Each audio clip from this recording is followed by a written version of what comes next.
Evenings at 7:30.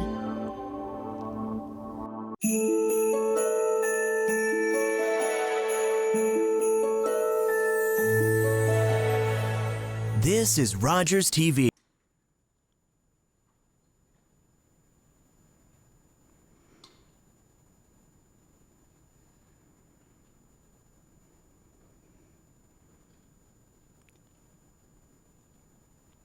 If you could remain standing, we'll ask Councillor Suds to introduce our very special guest who will sing O Canada. Thank you very much. I have the pleasure today of welcoming Stephanie Rothwell from Canada North, who's here today to sing the national anthem and open today's council meeting. Originally from Navan, Stephanie moved to Canada in 1987 and lives in Canada North's Beaverbrook neighborhood with her husband and 2 teenage daughters. Stephanie works full-time in contracts at Curtis Wright Defense. Most of her spare time is devoted to music and the arts. For many years, Stephanie led a singing club for Canada North kids to share their passion for music. She's an active volunteer at her daughter's schools, where she directed the show Rock of Ages, among various other activities. Please join me in welcoming Stephanie.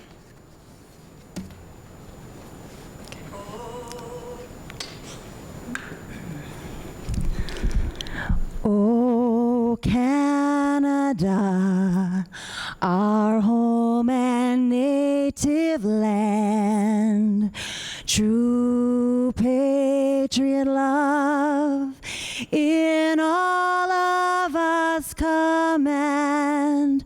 With glowing hearts we see thee rise, the true North strong and free.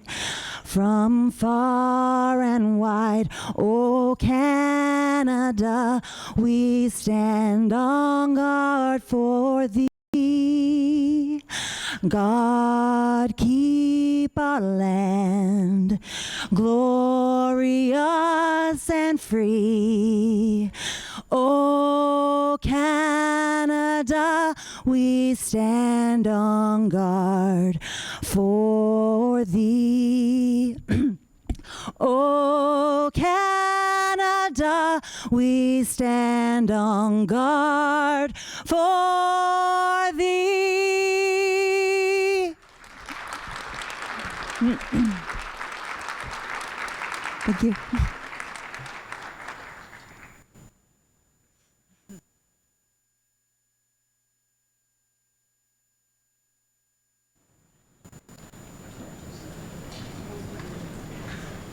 Well, thank you very much, Stephanie. Merci beaucoup, Stephanie. It's now my honor to invite Ms. Betty Hope Gittins to the podium for this meeting's City Builder Award. J'invite maintenant Betty Hope Gittins à monter sur le podium pour la remise du prix de bâtisseur de la ville aujourd'hui. Welcome, bienvenue. And I ask Councillor Riley Brockington, your City Councillor, to come forward. Welcome, Riley.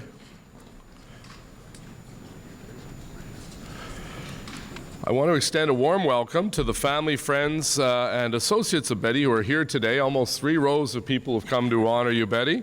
This award recognizes people who have demonstrated an extraordinary commitment to making our city a better place through volunteerism or exemplary action. Through her church and through various fundraising and volunteer opportunities, Betty has been giving back to her community for over 35 years. She's been an avid walker for most of her life, and on her 80th birthday this year, she decided to channel her physical and spiritual practices into her fundraising efforts. Betty is a board member of Elder Care Foundation, and she decided to undertake a demanding spiritual and physical journey by walking the famous 800-kilometer Camino de Santiago trail in Spain to raise money for the foundation. The Elder Care Foundation provides grants for projects that improve the quality of life for residents by increasing support for family and community involvement in long-term care facilities. Betty's goal was to raise $10,000 for each of the 13 not-for-profit long-term care facilities in Ottawa, which the Elder Care Foundation has been supporting for more than a decade.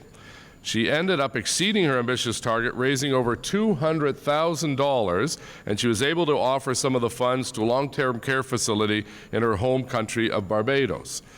Ms. Hope Gittins is a past member of the Board of Directors of Ethiopiad Canada, an international development organization that supports projects in the areas of maternal health, women's and girls' empowerment, and education. She was recognized for her work as chairperson of Help the Aged Canada with a Businesswoman of the Year award from the Women's Business Network.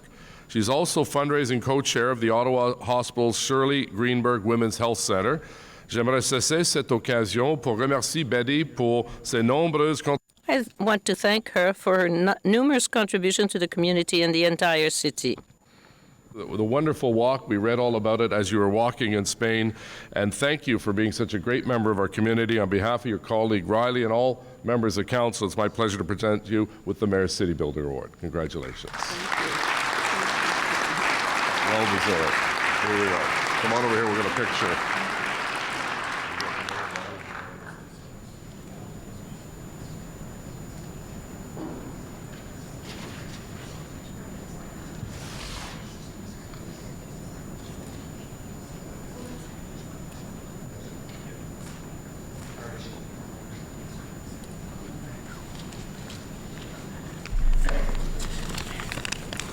Good morning. This is overwhelming for me.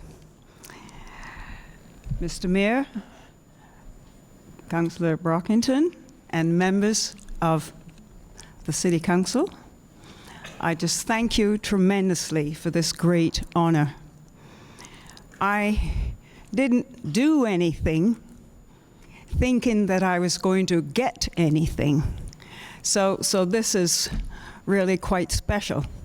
But if you have faith the way I have it, faith tends to respond to the needs of other people. Okay? Not yourself. Help other people. I've come a long way, Mr. Mayor, since arriving in Ottawa with my late husband, Rudy. We arrived by train on the 17th of October, 1959. Most of you in this room weren't even born, as I can see. You included.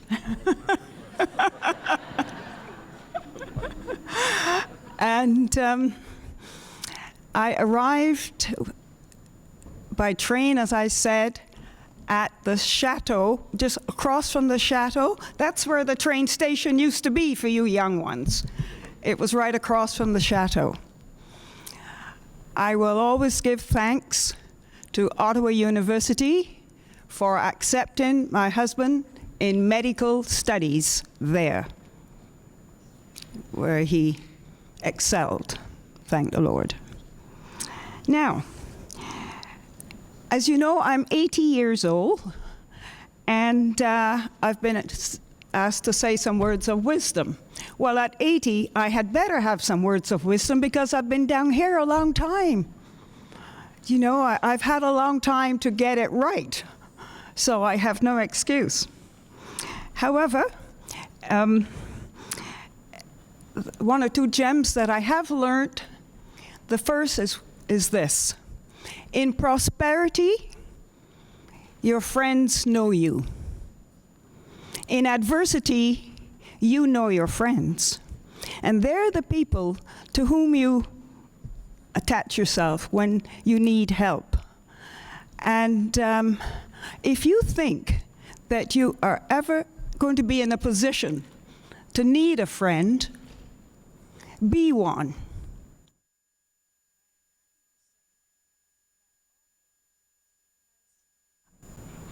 Allowed me to make many such friendships, and I have many sincere friends all here in these rows here, my friends, and a few family members.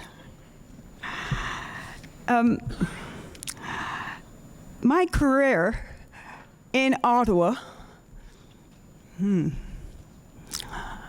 I hadn't planned on saying this, but I would be remiss if I didn't say it. I was fired from my very first job in Ottawa. It was an ice machine company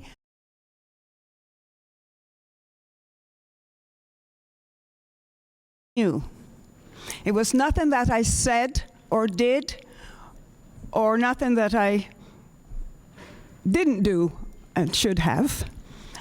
When the big boss came from Toronto to the branch office here, he hauled the local manager behind a partition, and he said these words, which I have never forgotten. "What are you trying to do? Put us out of business? First you hire a Chinese accountant, and now a black girl? Get rid of one of them by Friday." I won that one. And I want you to know it is the best thing, or one of them, that has ever happened to me. Simply because life is 10% of what happens to you, and 90% of how you react to it. That's what it's all about. There were a few other little hiccups along the way, but I want you to know that this city had opportunities way back then in 1959, and they have these opportunities right now. All you have to do is want to work, and then be prepared to start at the bottom and maybe get your hands dirtied a little bit. But the opportunities are here in this beautiful city. And one last thing that I should say to you is that I have been guided by my faith in God these 80 years. Now, as the mayor told you, I just walked 800 kilometers. And God was with me every step of my way. He was leading me. He was before me, leading me. He was beside me to accompany me. He was behind me to encourage me. He was beneath me to uplift me, above me to bless me, and within me to inspire me. May you all be so inspired today and every day. Thank you.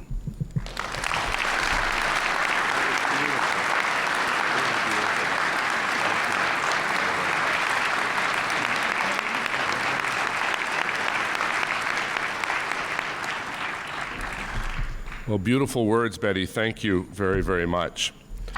We have two other special presentations that we'd like to begin with. I ask our City Manager, Steve Kanalakis, to join us, as well as our General Manager, Corporate Services and City Treasurer, Marian Similuk, to come forward.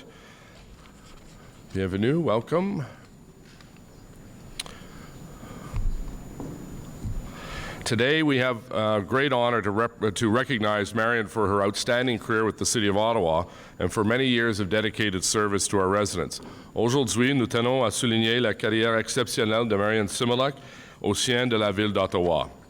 After more than 28 years with the City of Ottawa, Marian will be retiring next week. As a member of the Certified Public Accountants of Ontario and having earned an MBA and Bachelor of Education from the University of Alberta, Marian has always been a strong financial steward here at the City of Ottawa. She was responsible for all financial aspects of the corporation, including development of the $3.8 million operating budget, issuing tax bills, makes you very popular at parties, I bet, and securing private sector funding in the capital markets.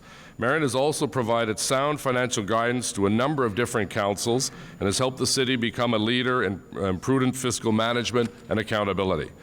At today's meeting, City Council will be considering the 2020 draft budget, which is the last one that will have been worked on by Marian. My thanks, Marian, for your patience, persistence, and dedication to not only this budget process, but to the many others that followed. Je tiens à remercier Marian pour la patience, la persévérance et le dévouement dont elle a fait preuve envers ce processus budgétaire. Marian has a unique gift of exceptional financial facts, innovative imagination, and a keen dedication to finding elegant solutions to complex financial problems that save money and protect taxpayers.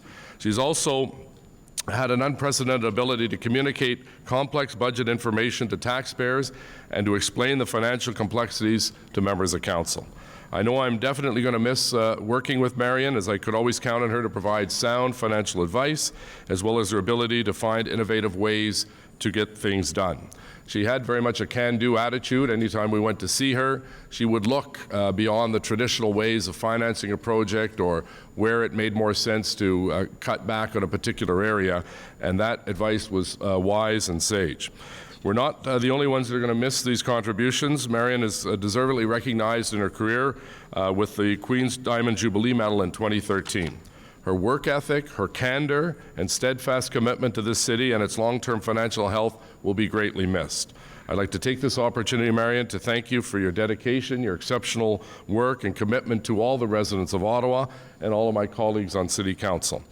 Je tiens à profiter de cette occasion pour remercier Marian pour son dévouement, son travail exceptionnel et son engagement envers nos résidents. Thank you very much, Marian, and I'll now ask Steve Kanellakis to say a few words. Thank you, Mr. Mayor. I've never seen Marian look at you so uncomfortable in all the years I've known her. This is one of those times I'm actually enjoying, because usually she makes me feel uncomfortable when I'm so dumb when I hear all the financial stuff she tells me about. Last summer, I had Marian in my office, and she was planning on retiring in August. And I was, tell you the truth, mortified at the thought that she was leaving our organization and going to retire, even though I know she has great plans and her husband's been retired for several years, and they're anxious to get together to enjoy the next stage of their lives. And I asked her in late June if she'd stay till the end of the year to shepherd us through a very difficult year, not only financially, but as an organization. We had 2 budgets in 1 year. We were tabling a strategic plan, many other complex issues that we were dealing with as an organization and as council. And I asked Marian if she'd stay till the end of the year, and she didn't miss a beat and said, yes, I will. And that speaks to the type of person Marian is, who is completely dedicated and devoted to this organization, has devoted a career to making Ottawa a better place, treats the money that taxpayers give us as if it's her own, always looks out for the best interests of our residents, the best interests of our organization, the best interests of the people whom she leads, never wavers in terms of doing the right thing, always believes in the principles of good financial, fiduciary responsibility and being a steward of our finances. But it goes beyond that. For the people that sit around the table with Marian every day and the people that work with her every day, Marian is also an incredible leader, an incredible mentor, a person who really cares about her people, and her people really care for her, and you see that every day in the interactions that she has with them.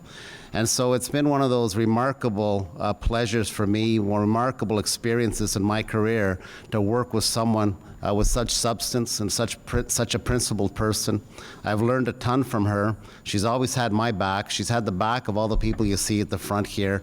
And she's had the back of council, even though I know some of us and some members of council and the media aren't always happy with the answer she gives, but she always gives the right answer and the truthful answer. And that's something you have to respect, because she never wavers on telling the truth and telling what the real situation is. And for that, Marian, we thank you. We thank you for your public service. All of us appreciate you more than you'll probably ever know. And we're going to miss you greatly. And I know you were going to say a few words, but first the mayor and I would like to present you a photograph. Apparently it was your favorite view from the old City Hall on Sussex. It's a photo of the Rideau Falls, which is the view you had, and is probably much better than the view you have here. But those days are gone. The transition board made that decision a long time ago. So congratulations. Thank you very much. Thank you.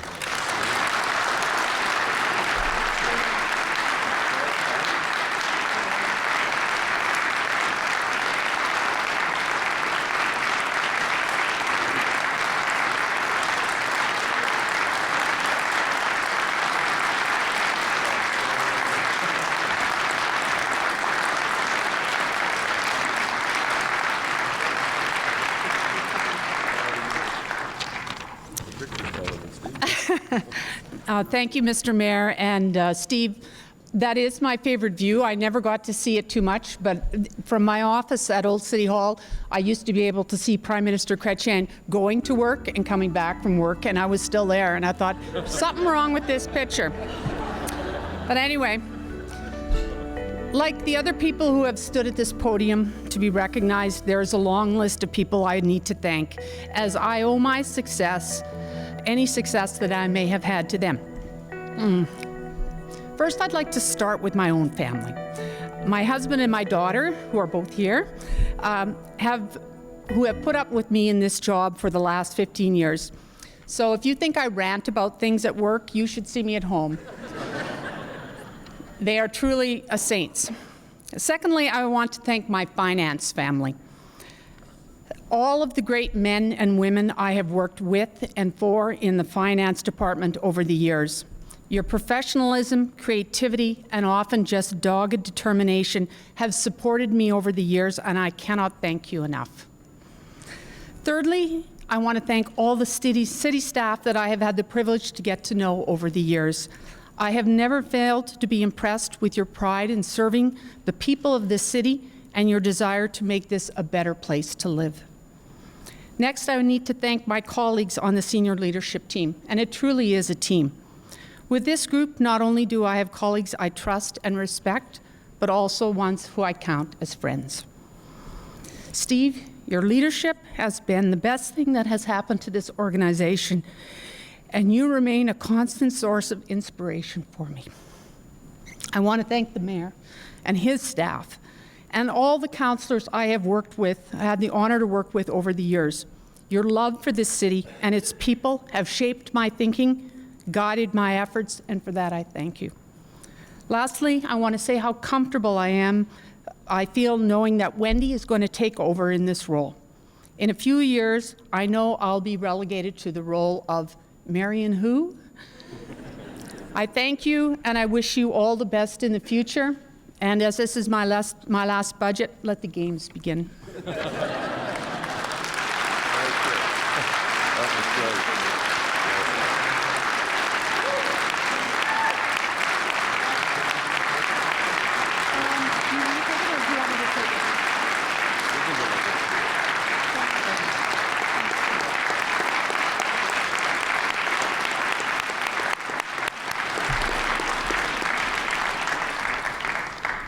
Well, thank you very, very much, Marian, and thank you for your leadership and your friendship and your always blunt assessment of the numbers. Appreciate that.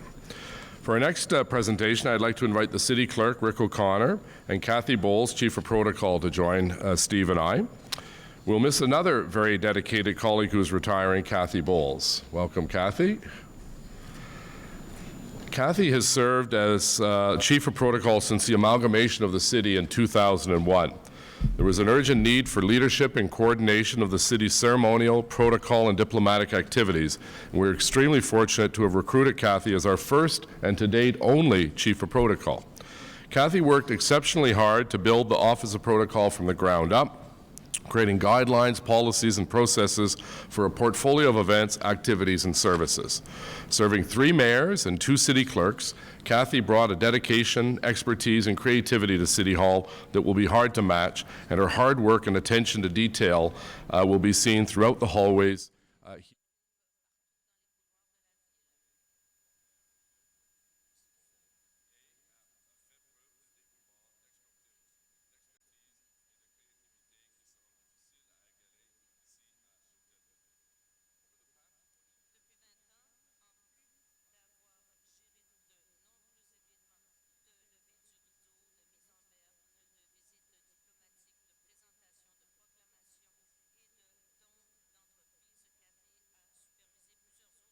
And numerous diplomats and dignitaries who attended and been recognized.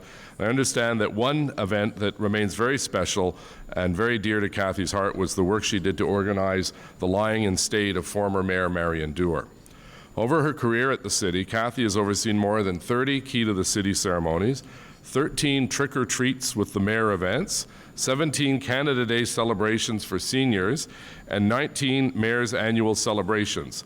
I've got to tell you, Kathy is such a diplomat. I was at one of the Canada Day breakfasts, and my colleagues who have been there at Aberdeen Pavilion know the seniors start lining up about 6 o'clock for an 8 o'clock start, and they're very excited to get in. And I saw this one woman, and she was making a beeline right to me. Now, that could be really good news or really bad news. It turned out to be bad news, and she was upset because she said, you know, the coffee was late, I didn't get a bagel, they ran out of fruit, and I said, ma'am, I'm going to refund your entire price of your ticket. She said, but it's free. I said, exactly. So Kathy nearly had a heart attack as I was in the midst of that rant. 19 Mayor's Annual Canada Celebrations, and we just finished a very successful one, her last one, and 100% of the cost of that event, Kathy and her team went out and secured sponsors, so it was all funded from outside of City Hall. And at the first Christmas celebration at City Hall, the story goes that Kathy was very worried that no one would come or that there'd be no snow. But in true Kathy fashion, it turned out to be a beautiful, magnificent, magical day. About a half hour before the start of the event, hundreds of residents began to arrive. The snow began falling, and out of the blue, a choir who was visiting from Italy showed up and asked if they could perform, filling City Hall with the beautiful sounds of their music. And that's what we came to expect when dealing with Kathy at the protocol office. We're fortunate that the City of Ottawa was where Kathy always wanted to work, and that she's remained dedicated and passionate about her work at City Hall. I'd like to take this opportunity to thank Kathy for the incredible work and all you accomplished here during your career. Je voudrais profiter de cette occasion pour I take the opportunity to thank Kathy for the incredible work she accomplished during her career here at the city. I was always confident in her abilities and was fortunate to have worked with her for many, many years. Kathy, thank you very much, and please welcome the clerk to say a few words.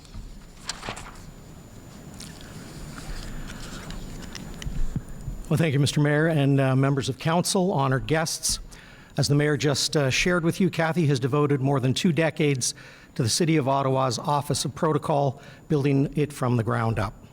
As Chief of Protocol, she dedicated her life to public service and to the City of Ottawa, which, in my mind, is one of the best achievements and one of the best professions you can have for individuals in public service. I've worked with Kathy for more than 2 decades, and I know that she has sacrificed a great deal to showcase the City of Ottawa and has always held herself up to the highest standards of excellence in everything that she does.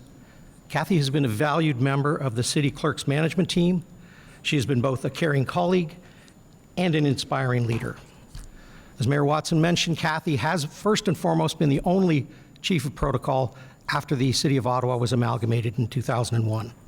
Now, I understand that stories have been told about Kathy's sheer joy from the Office of Protocol the day that sign went up outside of her office. And apparently, staff tell me she bobbed her head in and out just to see the sign over and over again. Kathy has worked tirelessly to build a really strong team of individuals in the protocol office who are prepared to go the extra mile for her always, and in fact, they're the ones that drafted up these notes for me. Now, with regards to that, I have learned 2 things in working with Kathy for the past 18 plus years. Number 1, do whatever Kathy tells me to do. That's stand up here, sit down there, stand up now, sit down now. Here's the way the flag's go in order, stop moving them around. All of those things, I always take Kathy's direction. And the second thing, and I'm going to deviate slightly from my remarks here, Kathy and staff, so I apologize, is sort of the Wizard of Oz thing we have going on in the clerk's office, and in particularly in the Office of Protocol. And there's a famous scene in that sort of classic movie where there is the wizard behind the curtain, and the curtain opens and people see him for the first time, and he shouts out words to the effect of, you know, pay no attention to the person behind the curtain. And that is what they do in protocol. They are always the people behind the curtain who always get the job done no matter what is front-facing. So in line with that, Kathy, I thought it might be, important to sort of, pull the curtain back just a little bit and share with the audience and your friends here today some of the stories that people don't know about. Just a couple, So the first one is one of the Christmas events. And remember when you wanted real animals for the nativity scene? The camel, Kathy, do you remember the camel? No? All right. Apparently not. Earlier this morning, one of the teams, so these are not my prepared remarks, reminded me that you had repeatedly tried to reach Justin Bieber. Remember that? For the key to the city? He was going to do a video testimonial. You remember that? No. Can I say any of these things? Since I follow everything Kathy tells me to do, On this occasion of your well-deserved retirement, Kathy, we reflect on your career and talk about the fact that you have had an incredible impact not only on the city's profile as the nation's capital, but also the positive effect you've had on all of those who've worked with you over the past 2 decades. And as such, it is our honor to present you with this montage of photographs of various protocol events taken over the last 2 decades.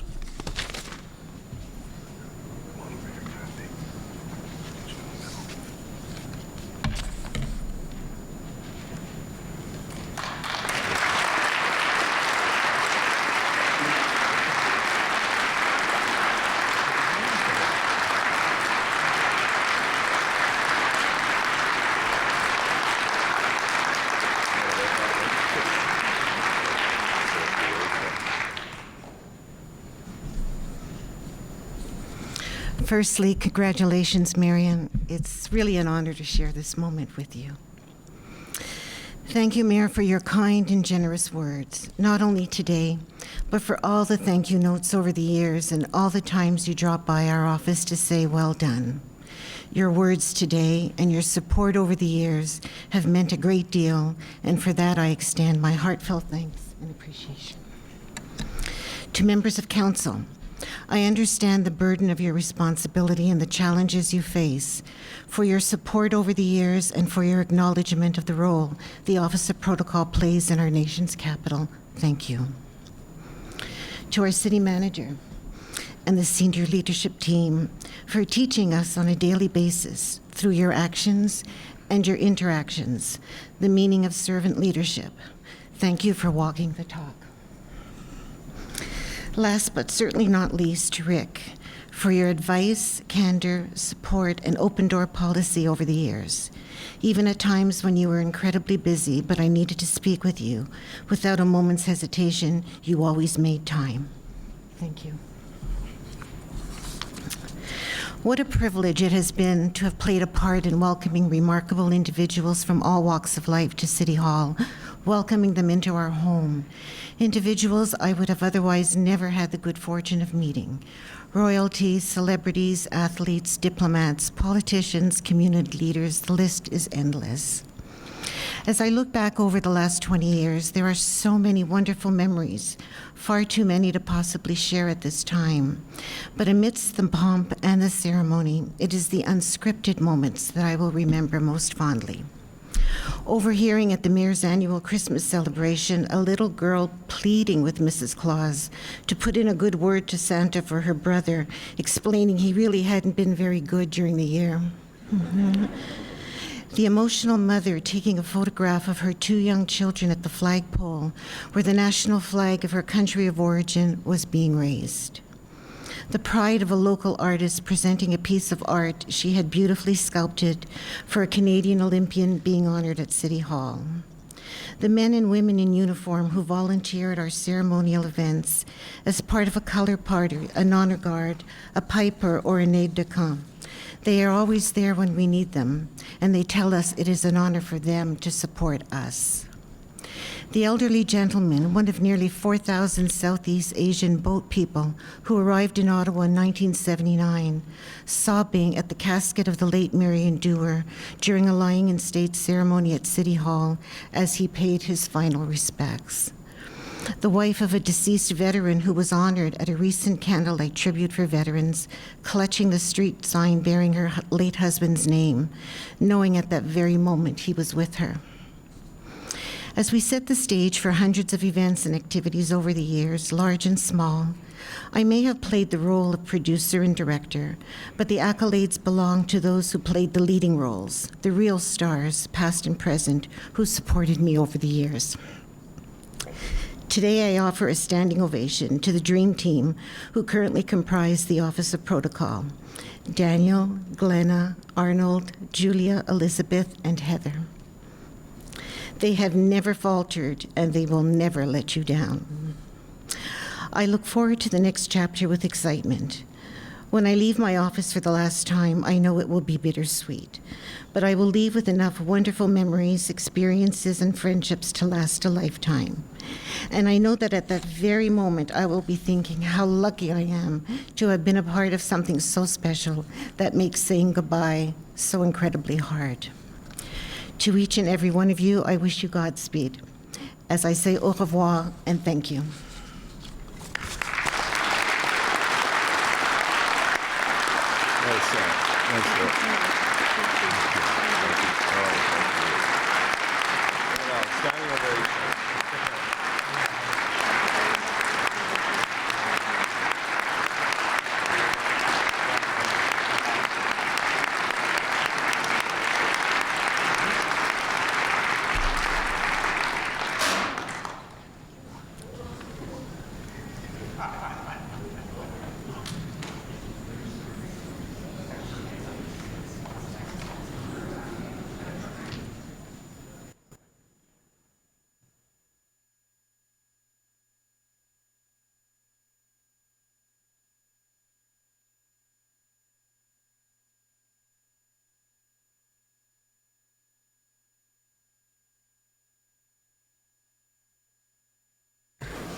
Thank you, Betty, and of course Marian and Kathy for all of your great service to our community. Roll call, please, Madam Deputy Clerk. Conseiller Luloff. Présent. Councillor Dudas. Ici. Councillor Harder. Here. Councillor Suds. Here. Councillor El Shantiri. Present. Councillor Gower. Here. Councillor Kavanagh. Here. Councillor Shirelli. Here. Councillor Eglai. Here. Councillor Deans. Councillor Tierney. Présent. Conseiller Fleury. Ici. Councillor King. Here. Councillor McKinney. Present. Councillor Leeper. Here. Councillor Brockington. Here. Councillor Menard. Here. Conseiller Cloutier. Présent. Conseiller Blais.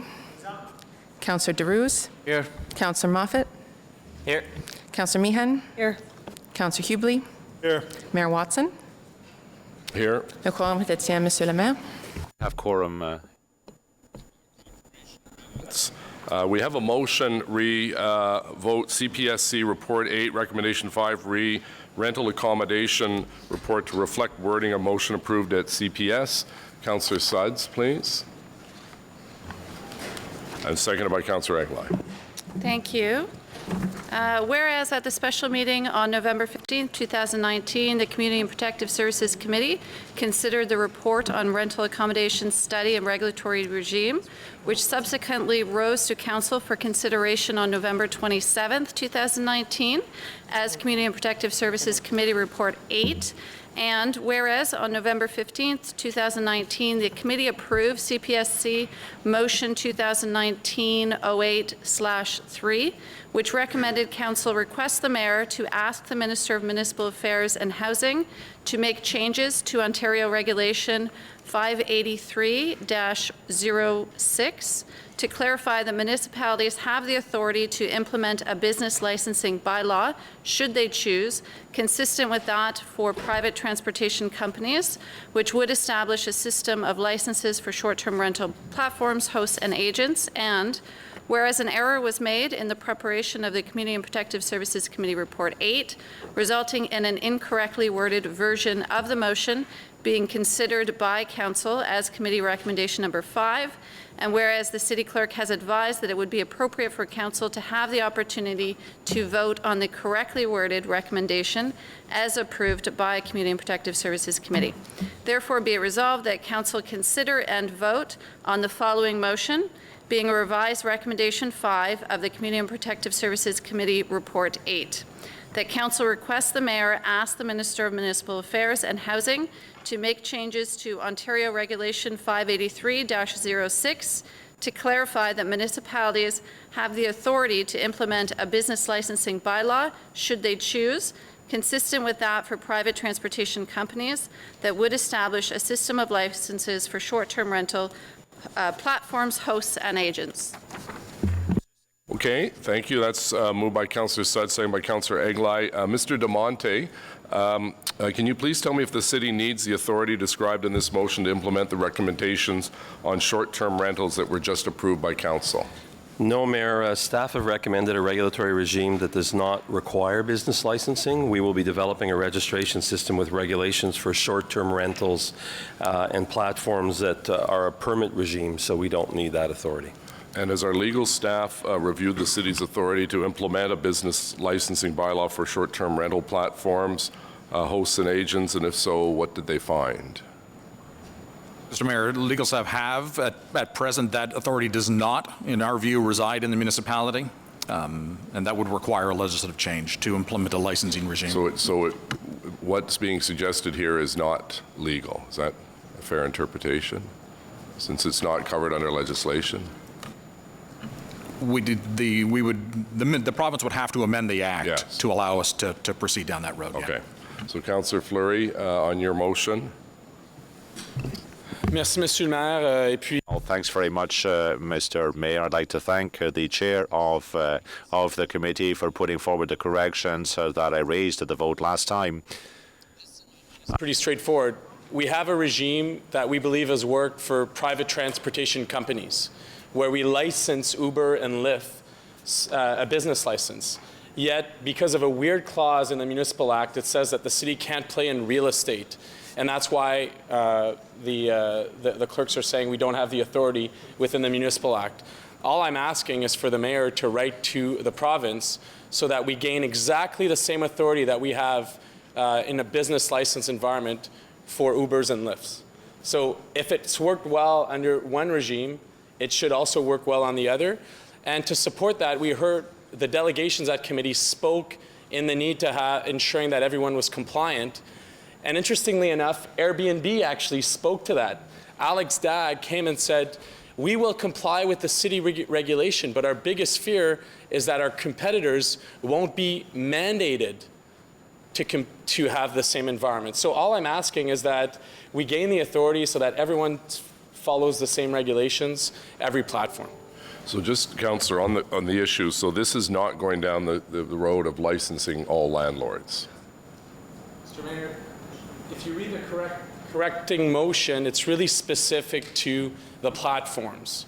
It's really specific to us gaining the same authority that we have for PTCs, for the short-term rental platforms. Right. Not I just want to make sure, though, because there's some people, including groups that appeared before committee, that clearly said the majority of landlords actually are good landlords. Absolutely. Starting a licensing regime would cost Lord knows how many millions and how many public servants to regulate. So you're clear on that. So if you're clear on that, then I'm fine writing a letter to the minister. That's I'm not going to hold my breath that the current minister is going to deal with this, but we can write and see. And okay. So on the motion, carried. Okay, thank you. Confirmation of minutes, regular council meeting of November 27th, 2019. Confirmation, adoption de procès verbaux le 27 novembre. Carried. A declaration of interests, including those originally arising from prior meetings. Déclaration de conflit d'intérêt. Councillor McKenney, please.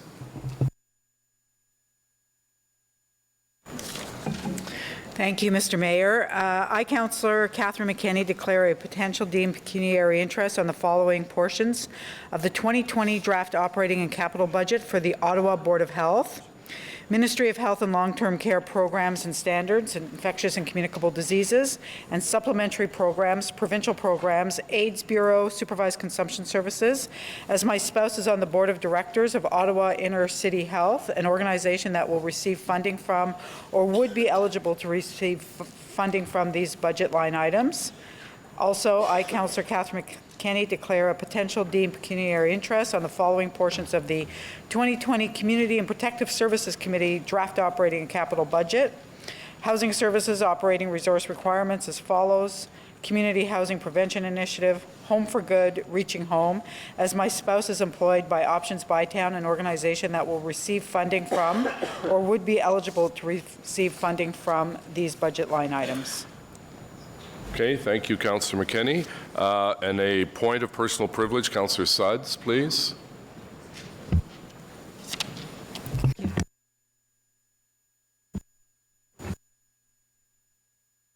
There we go. Thank you. I, Councillor Jenna Sutz, declare a potential point of personal privilege on the following portions of the 2020 Community and Protective Services Committee draft operating and capital budget: Recreation, Culture and Facility Services budget, business and technical support services, operating resource requirement. As I am considering being on the board of directors for the Canada Day in Canada Association, a registered not-for-profit association who operates the annual event, and I've decided to declare this relationship to provide transparency in the spirit of Section 1 of the Code of Conduct for members of Council. Thank you. Okay, thank you. Point of personal privilege, Councillor Eglai, please. I rise on a point of personal privilege. My spouse is a member of the Nepean, Rideau and Osgood Community Resource Centre Board of Directors, an organization that receives funding from the city.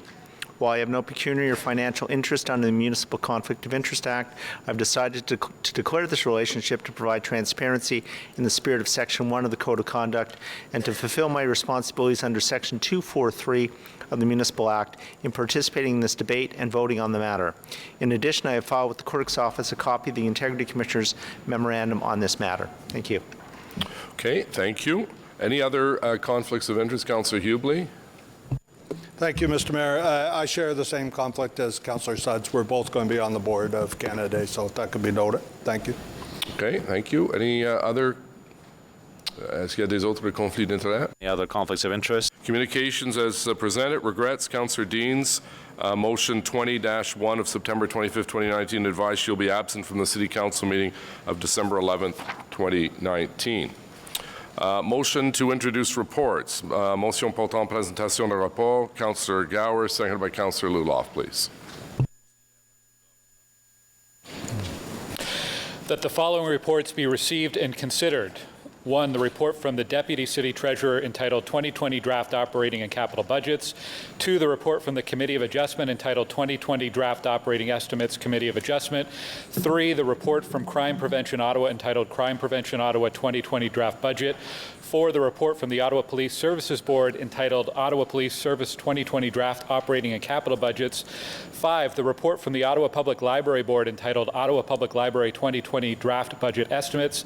6, Agriculture and Rural Affairs Committee Report 9. 7, Audit Committee Report 6. 8, Community and Protective Services Committee Report 9A. 9, Standing Committee on Environmental Protection, Waste and Waste Management Report 7A. 10, Finance and Economic Development Committee Report 10. 11, Information Technology Subcommittee Report 2. 12, Planning Committee Report 17. 13, Transit Commission Report 3A.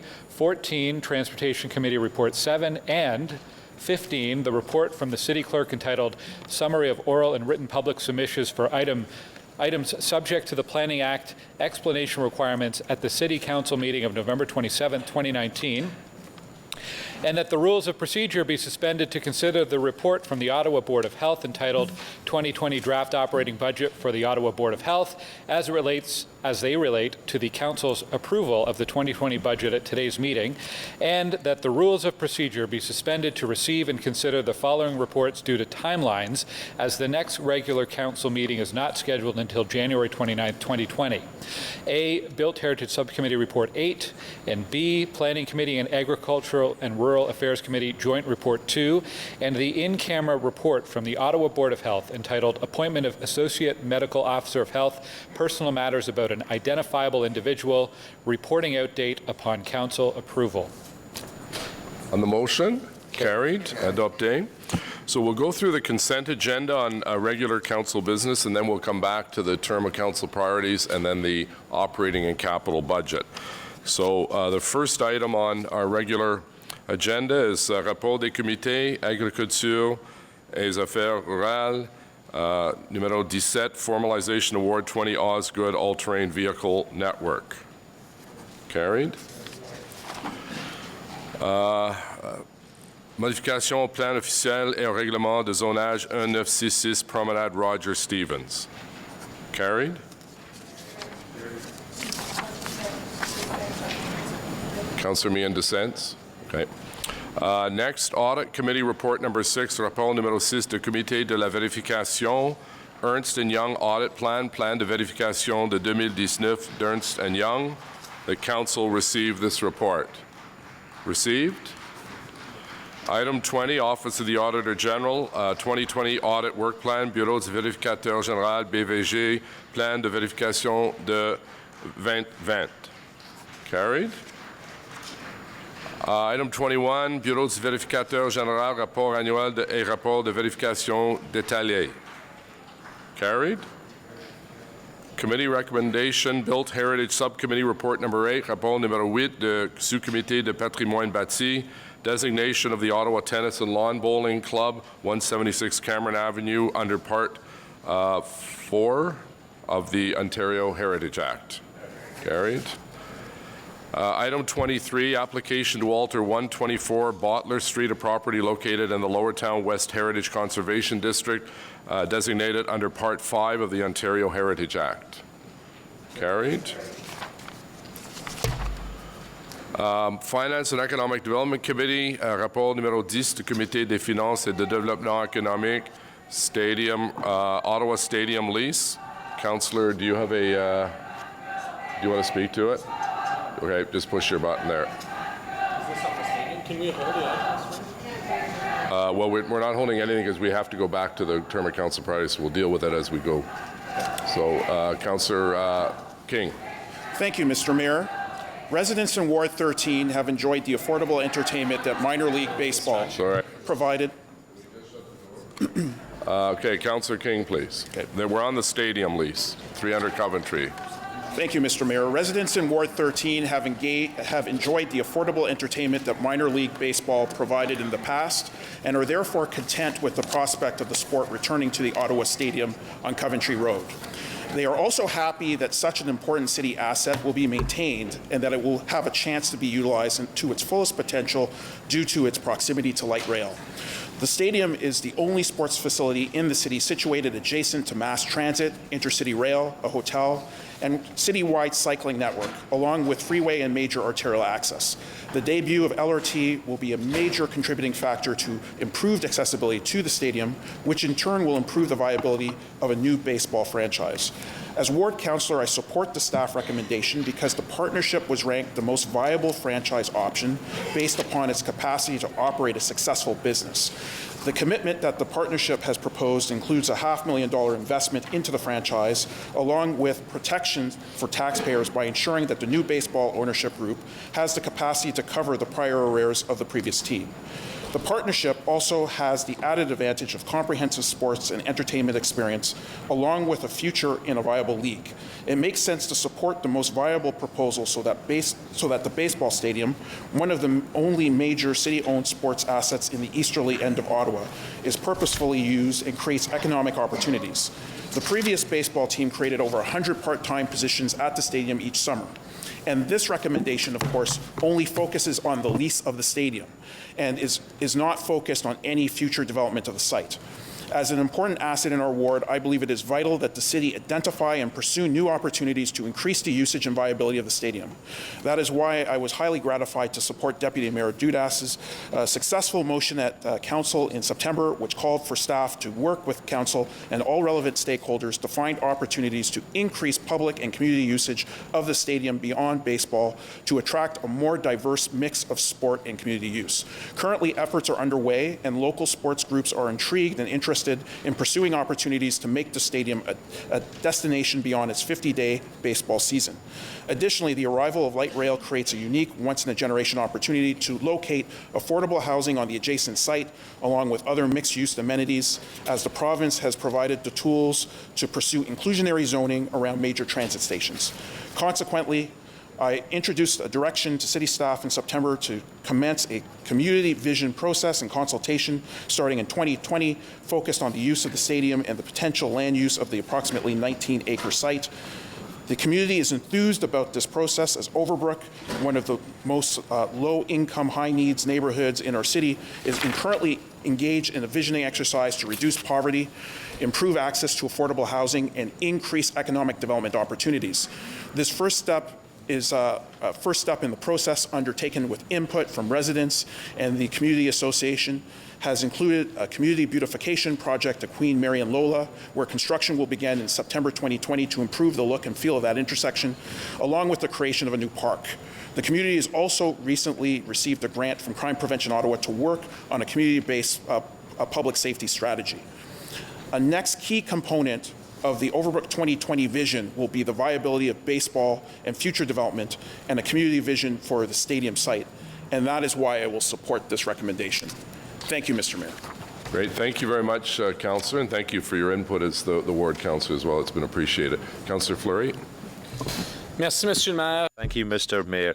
I would also like to recognise the work that's been done by the various councillors, Councillor Dudas and Councillor King on this file. I had the opportunity to meet with Mr. Cheney this week, and we had a good discussion. I was reassured about specific issues in terms of the right to develop.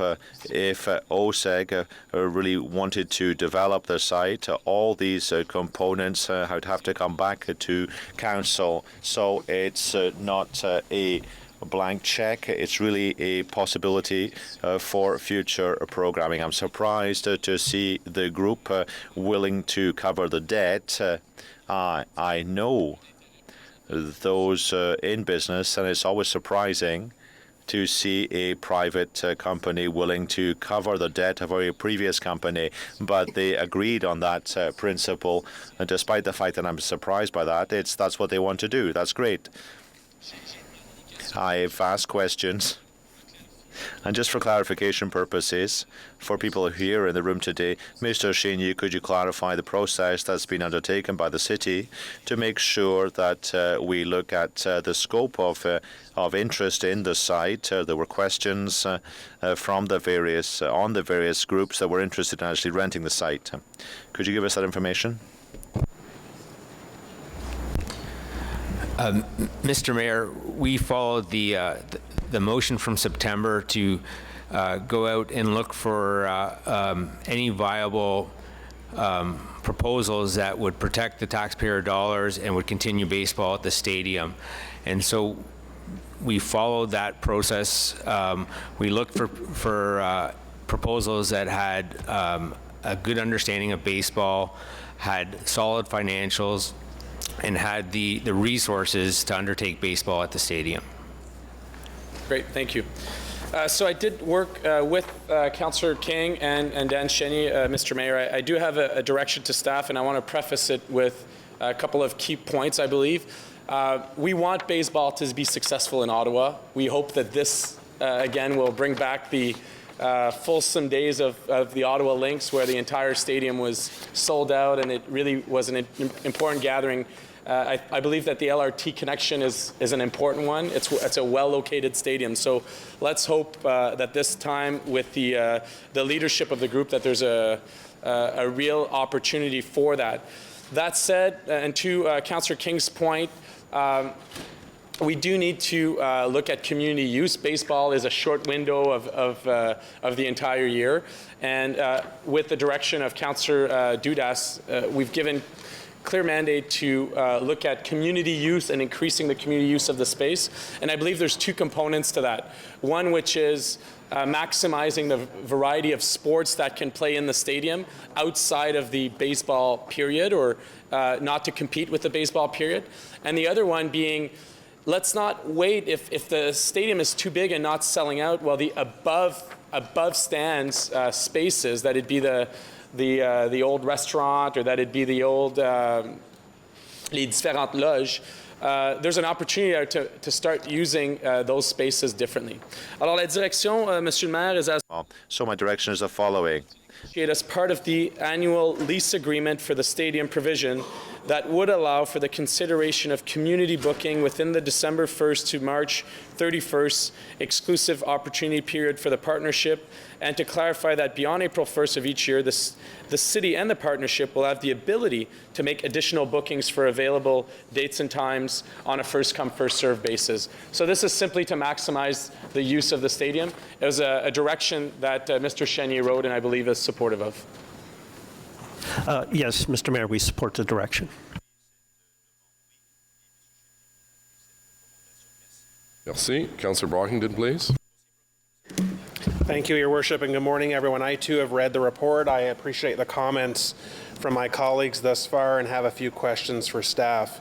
I just want you to clarify and acknowledge that when you went out to seek bidders to take over the stadium and enter into a lease, you were very open. It wasn't just for prospective baseball operators. It was if you had a viable offer to run basically anything, that you were open to that. You weren't exclusively looking at baseball. Mr. Mayor, we followed the motion that was passed by council.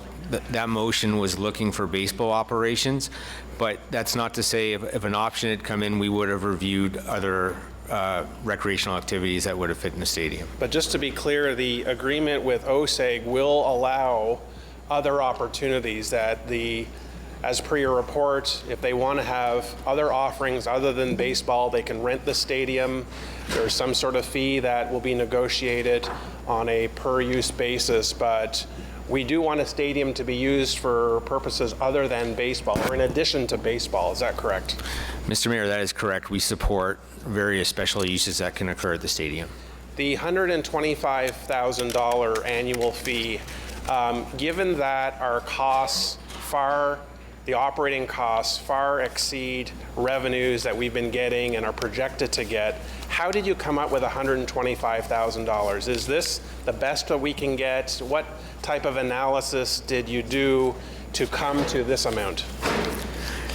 Mr. Mayor, the $125,000 originated from some calculations that were done for the champions for 2019. So we looked at what our commercial rates are for renting the field, the number of games they're going to play, whether or not they're going to be using the lights, and some staff recovery time, and that's where the 125 originated. We also looked around at other municipal stadiums in minor league baseball, and the $125,000 is within the range of what would be considered a market for municipal stadiums. It's a pretty unique market. It's not like looking at office space, and so we believe that it's a fair rate to charge. Is that amount dependent on the acquisition of a team or the startup of a team, a baseball team, or is that amount guaranteed regardless of whether OSEG acquires a team or not? The lease, Mr. Mayor, the lease would be based on operating a baseball franchise at the stadium. So if they are not successful in starting a team, bringing a team from another city to Ottawa, we are not going to be paid $125,000? Isn't there some risk now involved? No, Mr. Mayor, the MOU and the guiding principles that we're looking to get concurrence of today indicates baseball operations. If any of those principles within the MOU significantly change, we'd be coming back to report to council. Okay. And can you just remind council the amount that the previous baseball operator owes the City of Ottawa and that OSEG has agreed to assume? It's in the, Mr. Mayor, it's in the neighborhood of just over $400,000, I believe. And what is the payback of that amount? Is that spread out over a number of years, or is that upfront? Mr. Mayor, that will be discussed as we enter negotiations to determine the payback. It does indicate we'd want the payback done as part of the lease execution. Okay. I will be supporting the motion before us. I do appreciate the direction. I do think that as the owners of the stadium who has operating costs that far exceed the revenues, we have to look for as many ways, both ourselves as the owner and as the tenants, to maximize the number of opportunities that are offered at the stadium, both at community level all the way up to corporate level. So I appreciate that you've done the work, but we are expecting to have sort of a multi-use function of the stadium. So thank you. Great, thank you. And Councillor Dudas, thank you for your part in drafting the motion for committee, and the floor is yours. I wanted to first say that this was a wonderful example of the ward councillor, other councillors, Councillor Fleury, myself, and the mayor's office working closely with city staff to find a future for the baseball stadium and the potential future for community use in a facility that the city has owned.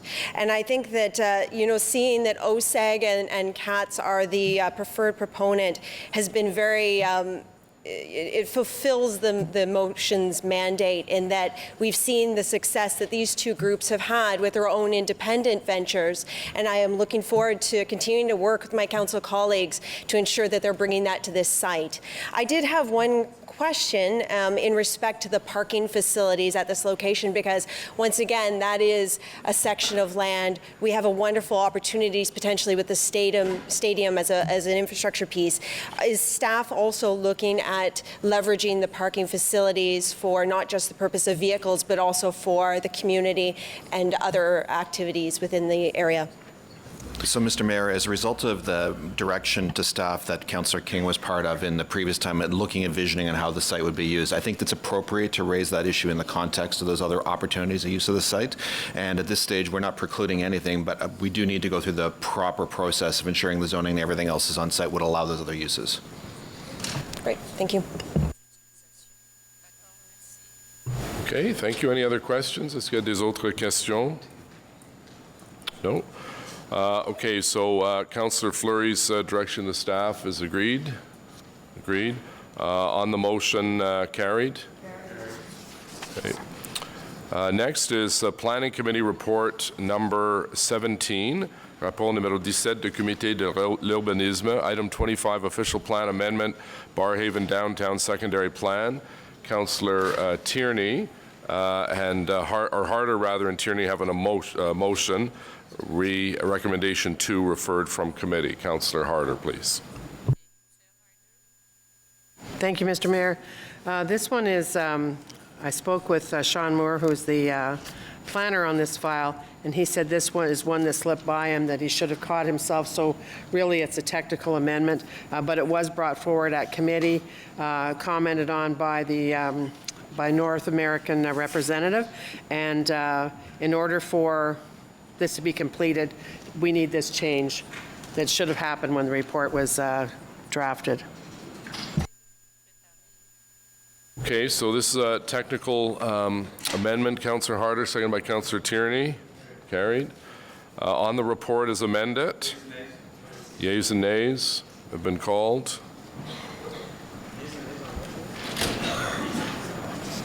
This is on item 25, Official Plan Amendment, Barrhaven Downtown Secondary Plan. Councillor Blais. Yes. Councillor Eglai. Yes. Councillor DeRuse. Yes. Councillor El Shantiri. Councillor McKenney. Yes. Councillor Moffat. Yes.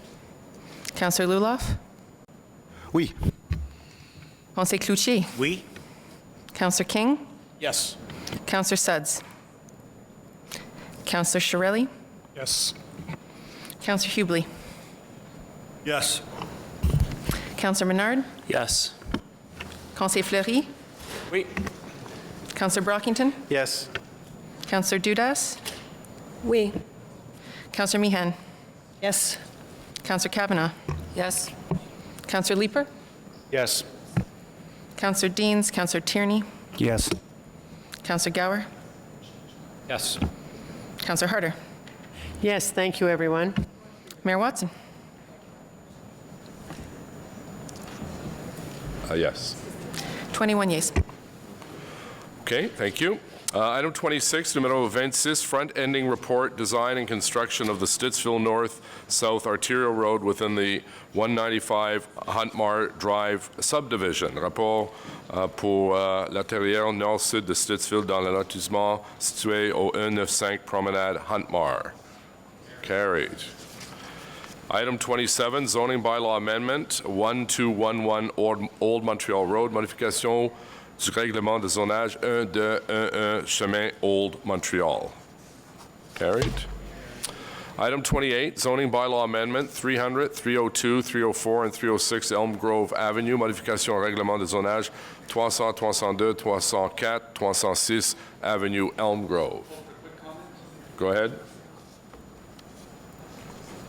Thank you, Mayor. Just to let folks know, this is a triplex to fourplex conversion of the type that I have often asked you to oppose. Letting folks know that in this instance, the developer went to an open house, told the community, I'm applying for a triplex, but I will be asking for a fourplex. Went to the Committee of Adjustment, told the Committee of Adjustment I need variances for a triplex, but I will be building a fourplex, and is now before us. I'd like to encourage more developers to follow a similarly transparent process. So I'll be supporting this. Great. On the item, carried. Adopté. Item 29, zoning bylaw amendment 87 Sterling Avenue, modification au règlement de zonage 47 Avenue Sterling. Carried. Zoning bylaw amendment 8900 Jean d'Arc Boulevard North, modification du règlement de zonage 8900 Boulevard Jean d'Arc Nord. Councillor Luloff, I believe, has a motion. Thank you. This is simply a technical amendment. So therefore, be it resolved, the Council approve that documents 1, 2, and 3 to the said report be deleted and replaced with the attached revised documents, 1, 2, and 3 respectively. This is simply a technical amendment, and I would encourage my colleagues to support it. Be it further resolved that pursuant to the Planning Act, subsection 3417, no further notice be given. Thank you. Okay, so we have a technical amendment by Councillor Luloff, seconded by Councillor Harder, and the map attached. Carried.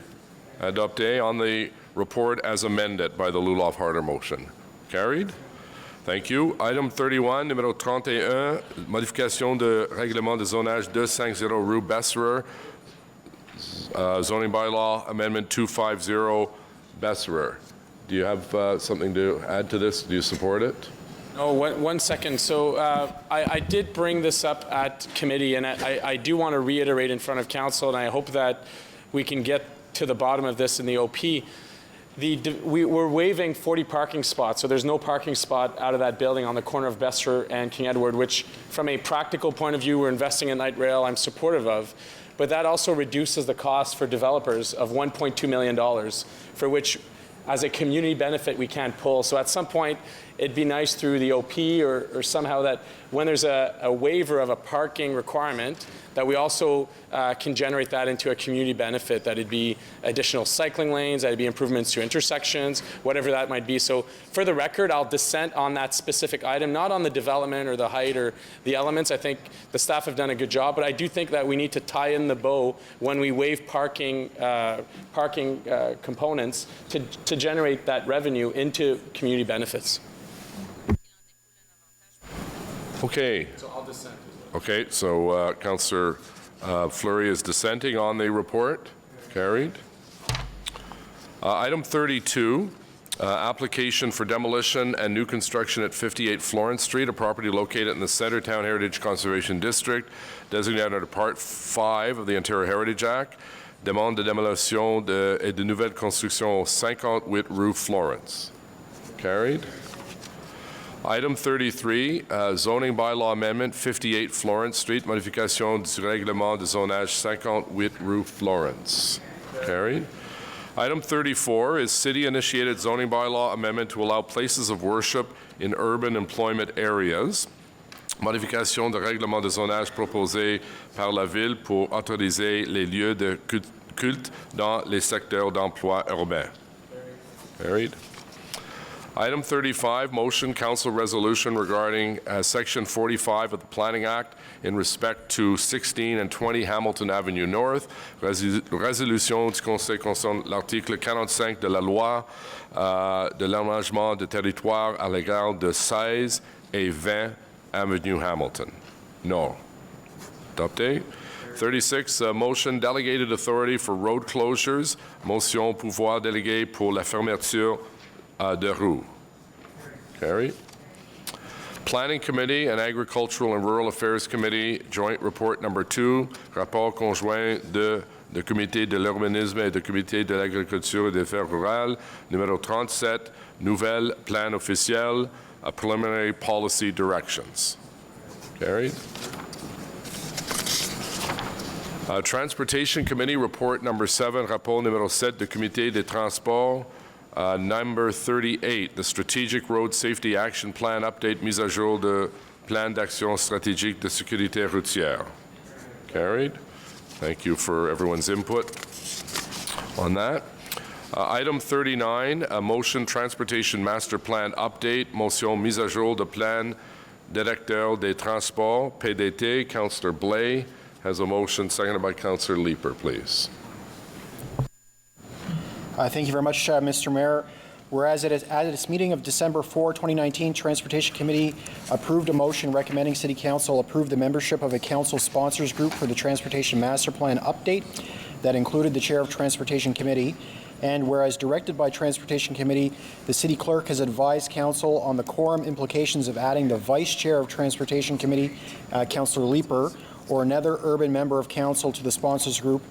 And whereas including the Vice Chair of Transportation Committee on the sponsors group in place of the Chair would allow for the Transportation Committee representation that is also a member from the Urban Core without having increased the size of the sponsor group, therefore be resolved that the membership of the proposed TMP update sponsors group be amended to provide that the Vice Chair of Transportation be the representative of the Transportation Committee. Okay, so on the motion, carried, adopté. On the motion as amended. Carried. In camera item, Ottawa Board of Health Report 6A, rapport numéro 6A. Is there any reason to go in camera? No. So the appointment of an Associate Medical Officer of Health, personnel information about an identifiable individual, we won't go in camera. And the report recommendation from Councillor Eglai's committee is that Council recommend the appointment of Dr. Brent Mulligany, Associate Medical Officer of Health, to the Minister of Health in accordance with the City of Ottawa Act 1999 and the Health Protection and Promotion Act, and subject to approval of Recommendation 1 that Council transmit its recommendation for approval of the appointment to the Minister of Health. Agreed? Carried? Does anyone wish to remove anything from the bulk consent agenda? Nothing on the bulk consent agenda as presented? Carried. Okay, so we're now going to go back to the term of council priorities. FEDCO report number 10, proposed 2019-2022 term of council priorities, les priorités proposées pour le mandat du Conseil 2019 à 2022. We have a number of motions. We'll go through the motions to get them on the record first. Councillor Brockington, seconded by Councillor Hubley. On a motion on OC Transpo, please. Just read it into the record? Just read it in? Well, you can read it in or you can talk about it. Okay. It's your call. Thank you, Mr. Chair, Your Worship, and good morning, everyone. So before us today, as we know, is the term of council priorities, covering off all the departments within the city. And in particular, I'd like to move an additional priority for the Transit Commission. Right now in the document, there's basically one, and that is to ensure that the work associated with constructing LRT Phase 2 proceeds forward. Obviously, that needs to be a priority, and I support that. We, as a Transit Commission, stopped the publication of performance statistics when LRT Phase 1 started. This was something that we had done, and to a degree it's already done, or it continues to be done. But what I'm looking at is a formal reporting mechanism that the Transit Commission receives twice a year. It's very similar to bylaw statistics that we get. We get reports from our emergency services on ambulatory care. The fire service provides stats. The Ottawa Police Services Board receives annual stats. And this is no different, and particularly when the performance of a public transit system has been basically on the front burner for many months, the importance of those stats for LRT, bus, and paratranspo. So I am moving an additional priority. I would like to thank Chair Hubley for his support. He's seconding this priority, and really it is intended to give the Transit Commission at the aggregate level performance statistics that we need to look at routes, bus routes, paratranspo, LRT to make decisions. This does not mean that performance stats other than twice a year won't happen. We need to refine that at the Transit Commission. Transit Commission is going to meet next week, and we need to talk about the daily reporting of routes that are canceled or delays to bus, pair, or LRT. We have to refine that. But this is talking about the global reporting that comes to the Transit Commission twice a year, similar to other departments' reports. So, Mr. Chair, I'm introducing this and putting this on the floor. Thank you. Okay, thank you very much. Anyone else wish to speak to Councillor Brockington's motion? You had a good interview on CBC this morning, Councillor. Thank you for that. On the motion, carried, adopté, merci. Next is Conseiller Fleury, puis par Conseiller Cloutier, s'il vous plaît. Monsieur le maire, ça c'est un amendement à la... This is an amendment to the Jean's motion. It's a friendly amendment. We had the opportunity to discuss it. So on December 3rd, 2019, the Finance Economic Committee unanimously endorsed a motion by Councillor Cloutier to include the recommendations put forward by the Ottawa's to reflect the Ottawa's bilingual character in 3 priorities, and whereas this approach was expressly enacted, such as the committee suggests Council could reinforce its commitment to the bilingualism policy and the delivery of French language services to residents in Ottawa, therefore be it resolved that staff of the Office of City Clerk and the Department of Recreation, Culture and Facility Services be directed to work with interested councillors as a pilot project for the development of the 2020 Operational Goal Bilingualism Policy Clause R1.6 with the objective of developing clear metrics as it relates to the following: review and assess the number of bilingual staff whose primary function is to deal directly with the public on a full-time basis for the above-mentioned service areas. It is a clause R4 of the bilingualism policy, and to establish a yearly compliance review for purchase of service groups, providing services directly to the public and to community associations and groups whose activities are funded by the City of Ottawa at a rate of more than 30%, Clause R1.18 bilingualism policy. Therefore, be it resolved that Council direct French language services to assist the general managers in the development of their respective 2020 departmental French language operational plans, and to ensure that these are made available to FECO and Council in the Office of the City Clerk's annual report. That's Clause R1.6 of the bilingualism policy, which will be available for public consideration.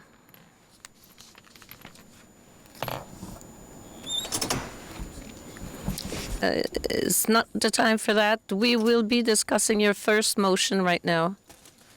So we had a motion from Councillor Fleury and Councillor Cloutier, seconded by Councillor Cloutier.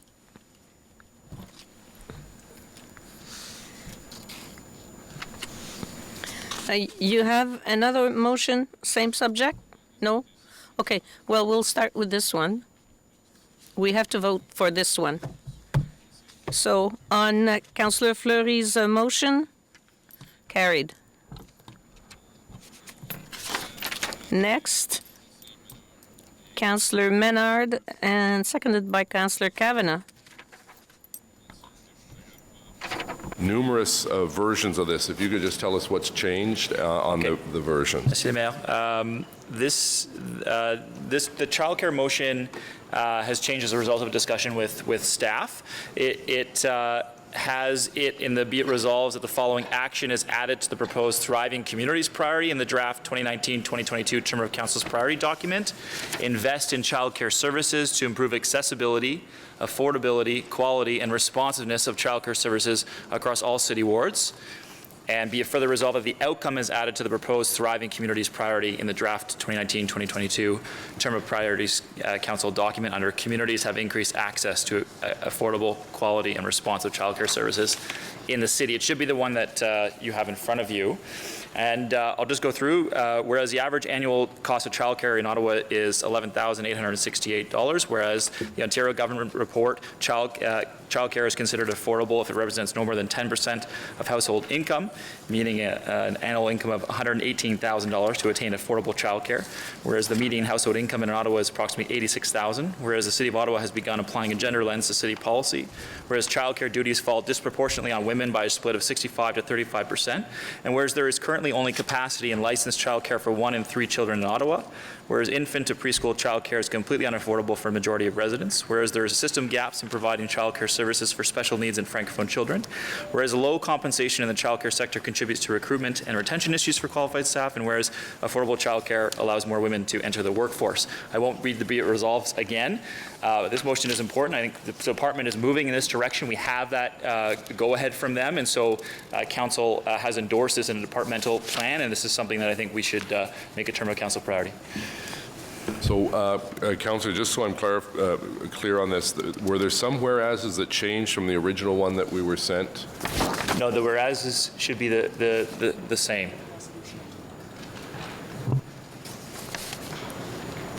Okay, you got to do the be it resolved. Okay, I did that first. I'll do that now. That the following action is added to the proposed Thriving Communities priority in the draft 2019-2022 Term of Council Priorities document. Invest in childcare services to improve accessibility, affordability, quality, and responsiveness of childcare services across all city wards. Be it further resolved that the following outcome is added to the proposed Thriving Communities priority in the draft 2019-2022 Term of Council Priorities document.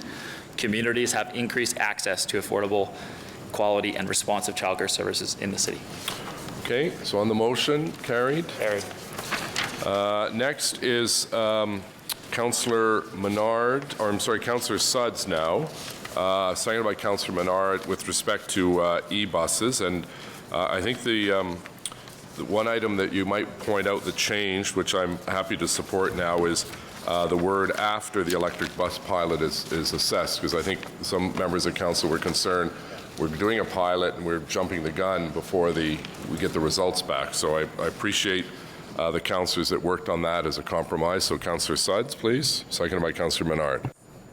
Terrific, thank you. And thank you to Councillor Menard as we've worked through this. I think we've got a solid action here. So I'll read out, I'll go through the whereases. I think they're important. Whereas climate change poses an essential threat to the residents of Ottawa, Canada, and the entire world. Whereas the City of Ottawa has declared a climate emergency and is implementing substantive measures to combat climate change and environmental degradation. Whereas the city's public transit fleet is one of the largest emitters of greenhouse gases, over which the city has control. Whereas the climate, energy, and public health is one of the city's 5 big moves, capturing the most significant policy proposals for the new official plan. And whereas transportation infrastructure investment is sustainable and meets long-term needs, is one of the outcomes of the proposed priority, integrated transportation, in the draft 2019 to 2020 Term of Council Priorities. And whereas the city is currently implementing a pilot project to determine the most appropriate electric buses for Ottawa's public transit needs, be it resolved that staff be directed to bring forward a plan outlining feasibility of converting its fleet of non-diesel buses and options for accelerating the conversion program after the electric bus pilot is assessed. Be it further resolved that the lead be the Transportation Services Department under the oversight of the Transit Commission and in support of the efforts to achieve the outcome transportation infrastructure investment is sustainable and meets long-term needs. Okay, just on that, Mr. Manconi, are you comfortable now with the language that's been presented by Councillor Suds? Yes, Mr. Mayor. So just a quick comment, and I'll ask Councillor Brockington to speak. Thank you for bringing this forward. As you know, we made a commitment to go forward with a pilot project, and at the same time, I made the commitment in the last municipal election, and Minister McKenna made a commitment to support our project, which is great, and she's now in a very good portfolio for all of us to help us on that front. So we appreciate. We'll start those negotiations with her and her department, and I think this, many cities are going down this route.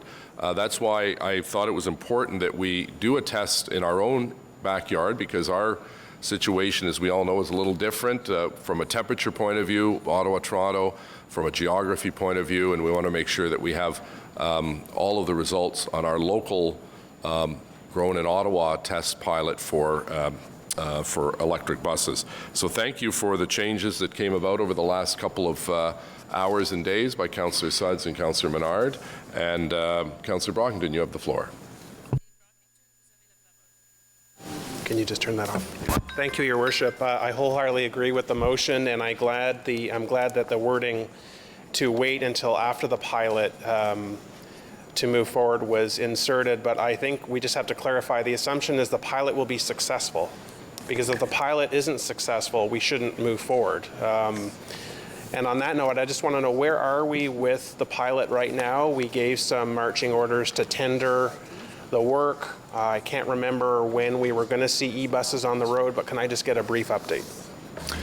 Yes, Mr. Mayor, we're working with various partners, including we're looking at Qtrick, who does electric bus technology across Canada. They have a standing offer. We're looking at whether we can tap into that, and because we want to get the buses out this year. That's the goal. Plan B is we can. There are a couple of vendors that are prepared to bridge us a couple of buses and then build out towards the end of the year. Hydro Ottawa has stepped in, and they're going to save us some money because they're going to do the electrical engineering and the design and so forth, because they want to be in that space, so we don't have to get consultants on board and so forth. So we had a very productive kickoff meeting with Hydro Ottawa earlier at the end of November. Our goal is to have them out in service by the end of the year or sooner, and collecting data and so forth. The good news on that part is we're going to use the Qtrick methodology and all. We're not reinventing the wheel in terms of assessment. And now that Edmonton has launched, we've got a really good working relationship with them. I know the general manager there, so we're leveraging their lessons learned with the colder environment. And when you say end of the year, you're referring to 2020? Yes, that's right. 1 year from now. Okay, thank you. Okay, thank you, Councillor. Conseiller Blais, s'il vous plaît. Thank you very much, Mr. Mayor. There are some members of the electrical vehicle community who are concerned that staff have locked into technology already before the pilot project is over, and that they're focused on the type of electric buses that are fed with overhead wires. I'm just trying to get a sense of exactly what we're looking at and what different options are being piloted. No, that's a great question, Councillor. All the feed and the charging systems, it's all coming together nicely. The industry is driving towards common interchangeable charging stations. That's why we want Hydro Ottawa at the table. We'll go with that approach. In terms of the technology, some of it is interchangeable. And we're not locking into any type. There's a handful of vendors out there that give you the bus and the charging components. What we're planning to do is whichever one works best for Ottawa, we need to map that out in the long-term plan in terms of how we get it across the entire network. But we are looking at the technology where the buses are fed by overhead wires as opposed to some kind of long-lasting battery? Yeah, the overhead charging stations, the one we demoed, yes, that technology has been standardized very much, so they're interchangeable with different bus types. Okay, thank you. Okay, thank you. Councillor Cavanaugh, please.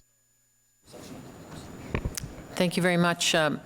I appreciate this motion very much. I had asked a question at Transit about the 40 buses that have to wait in case the LRT breaks down, and I wanted to know, and I asked this before, but given that we're prioritizing electric buses, if we could make that a top priority in terms of those buses that have to sit there and idle.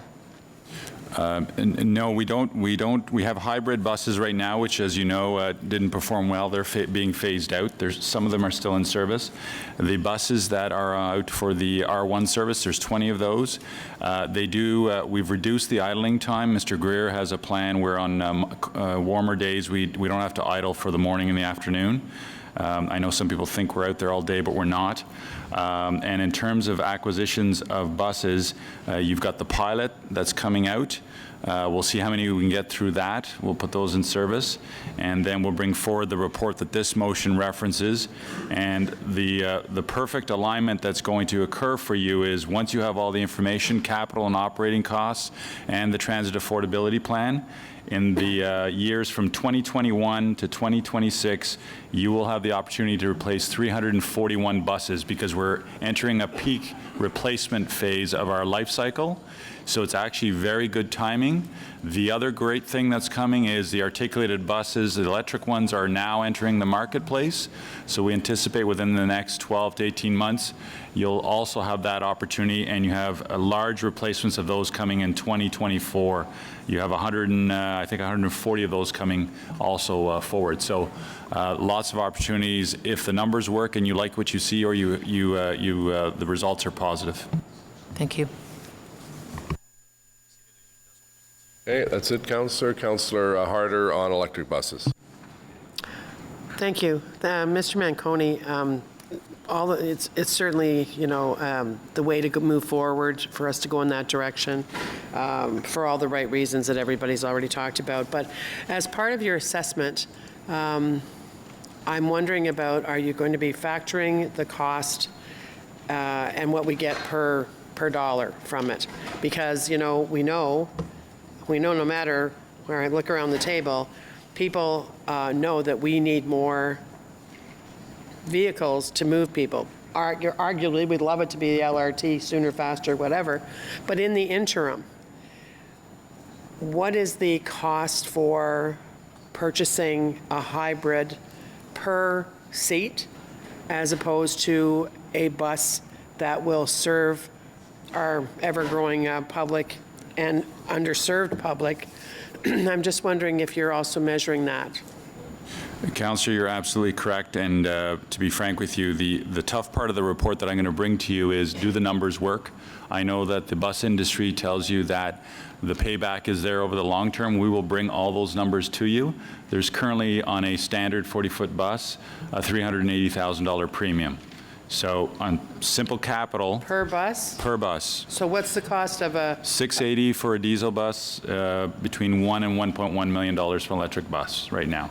Now, what everybody is saying, that the numbers will work themselves out over the life cycle of those 15 years, that's a comprehensive report that we're going to bring back to you. And then the other piece in that same report is alternate fuels, because as you all know, CNG is out knocking on doors right now asking you to do what Calgary's done and what Hamilton has done, and it's converted to alternate fuels. So I'll bring you the numbers, overlay that with the transit affordability plan and the 15-year life cycle operating costs and so forth. Because, just in Eastern Ontario with the agriculture we have and that sort of thing, there certainly are products that can fuel our fleet, if you will, that are environmentally friendly.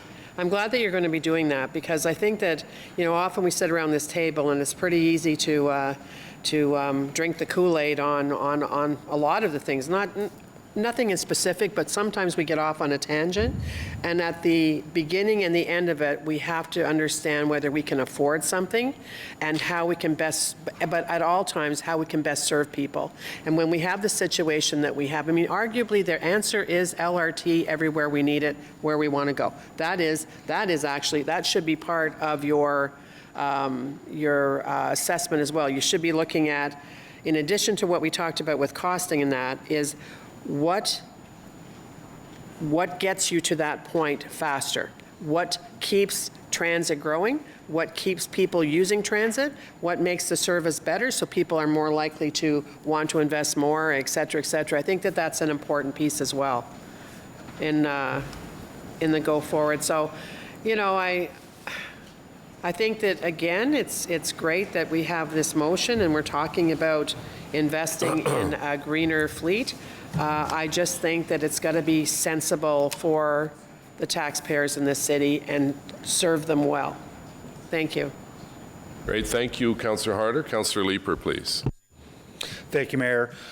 So a number of us are having a conversation on a sidebar here. Can you help me understand how are we procuring the products that we're going to be piloting? Are we using our standard procurement rules? Is this flexible enough for us to, for example, ask every qualified producer out there to lend us a bus? What kind of procurement constraints are there? The direction from Transit Commission was that, you recall, if you wanted an accelerated approach, I was prepared to go to Nova Bus and negotiate. Committee did not want that, so we're using our standard procurement process. So Mr. McDonald, I don't know if he's here today, is guiding us through how do we get the buses as quickly as we can, following the corporate bylaw in terms of a competitive process. So yes, we're using the corporate procurement process.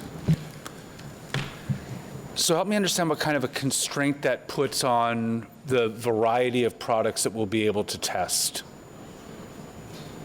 I don't believe it does, because we're going to spec out a very high-level outcome. We don't want to get into specifying by brand or by type and so forth. We're going to just basically say, here's the need, here's the Ottawa service need, and let the bidders bid. And then I will give credit where credit is due. QTRIC and CUDA and other organizations have done a lot of the legwork on charge time, recovery time, and so forth. There are some buses that will not meet your requirements. I can tell you that right now in terms of charge time and so forth. So our approach is let the market do what it needs to do, whether it's Proterra, Nova, New Flyer. I really don't care who it is. And some suppliers can't. So you can't get double-deck electric buses in Canada right now. That's coming down the road. We'll let the market decide, and that's Will's mission, is to get us the best, lowest price meeting our requirements for the pilot. Okay, I think there is some concern that if we're using our existing procurement rules, that we're really focusing in on one company, but you're telling me that that's not the case. So that's just some clarification from staff in terms of how this motion is being addressed. Is this motion becoming a part of our term of council priorities? Will it be written into the TOC? It's part of the integrated mobility priority, so it's embedded in that. So rather than doing a separate standalone priority, my recommendation is that you embed it in there. It's part of that. And you're willing to take that as direction?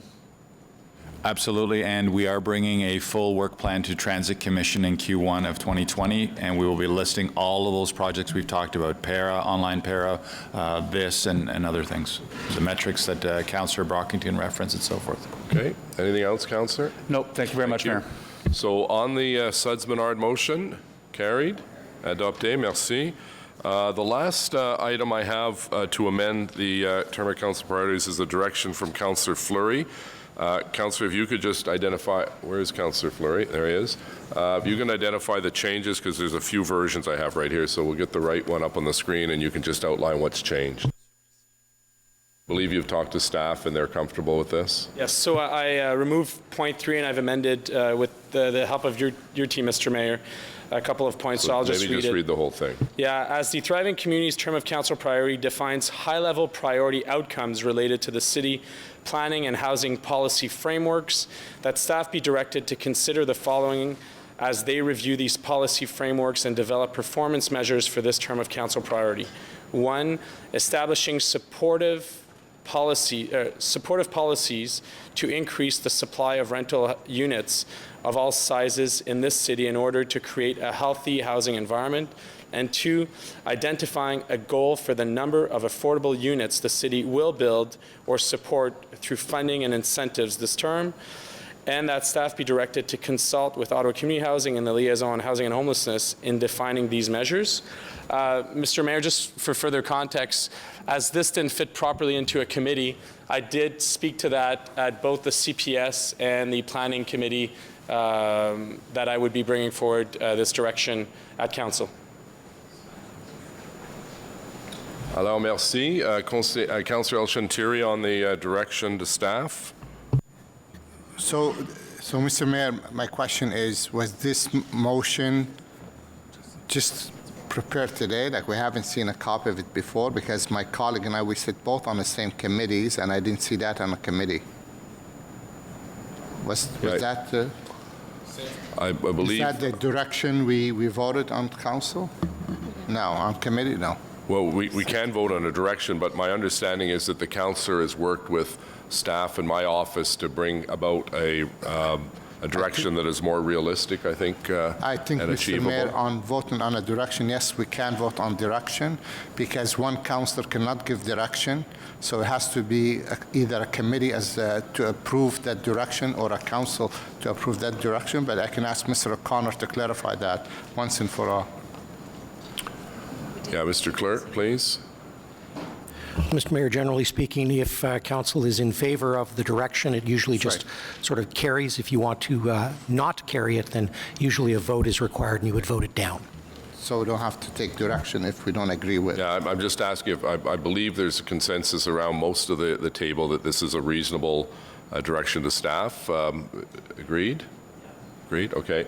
Thank you very much. Okay, so I have no other motions. Does anyone else have any other motions before we go to the main report on the priorities, council priorities?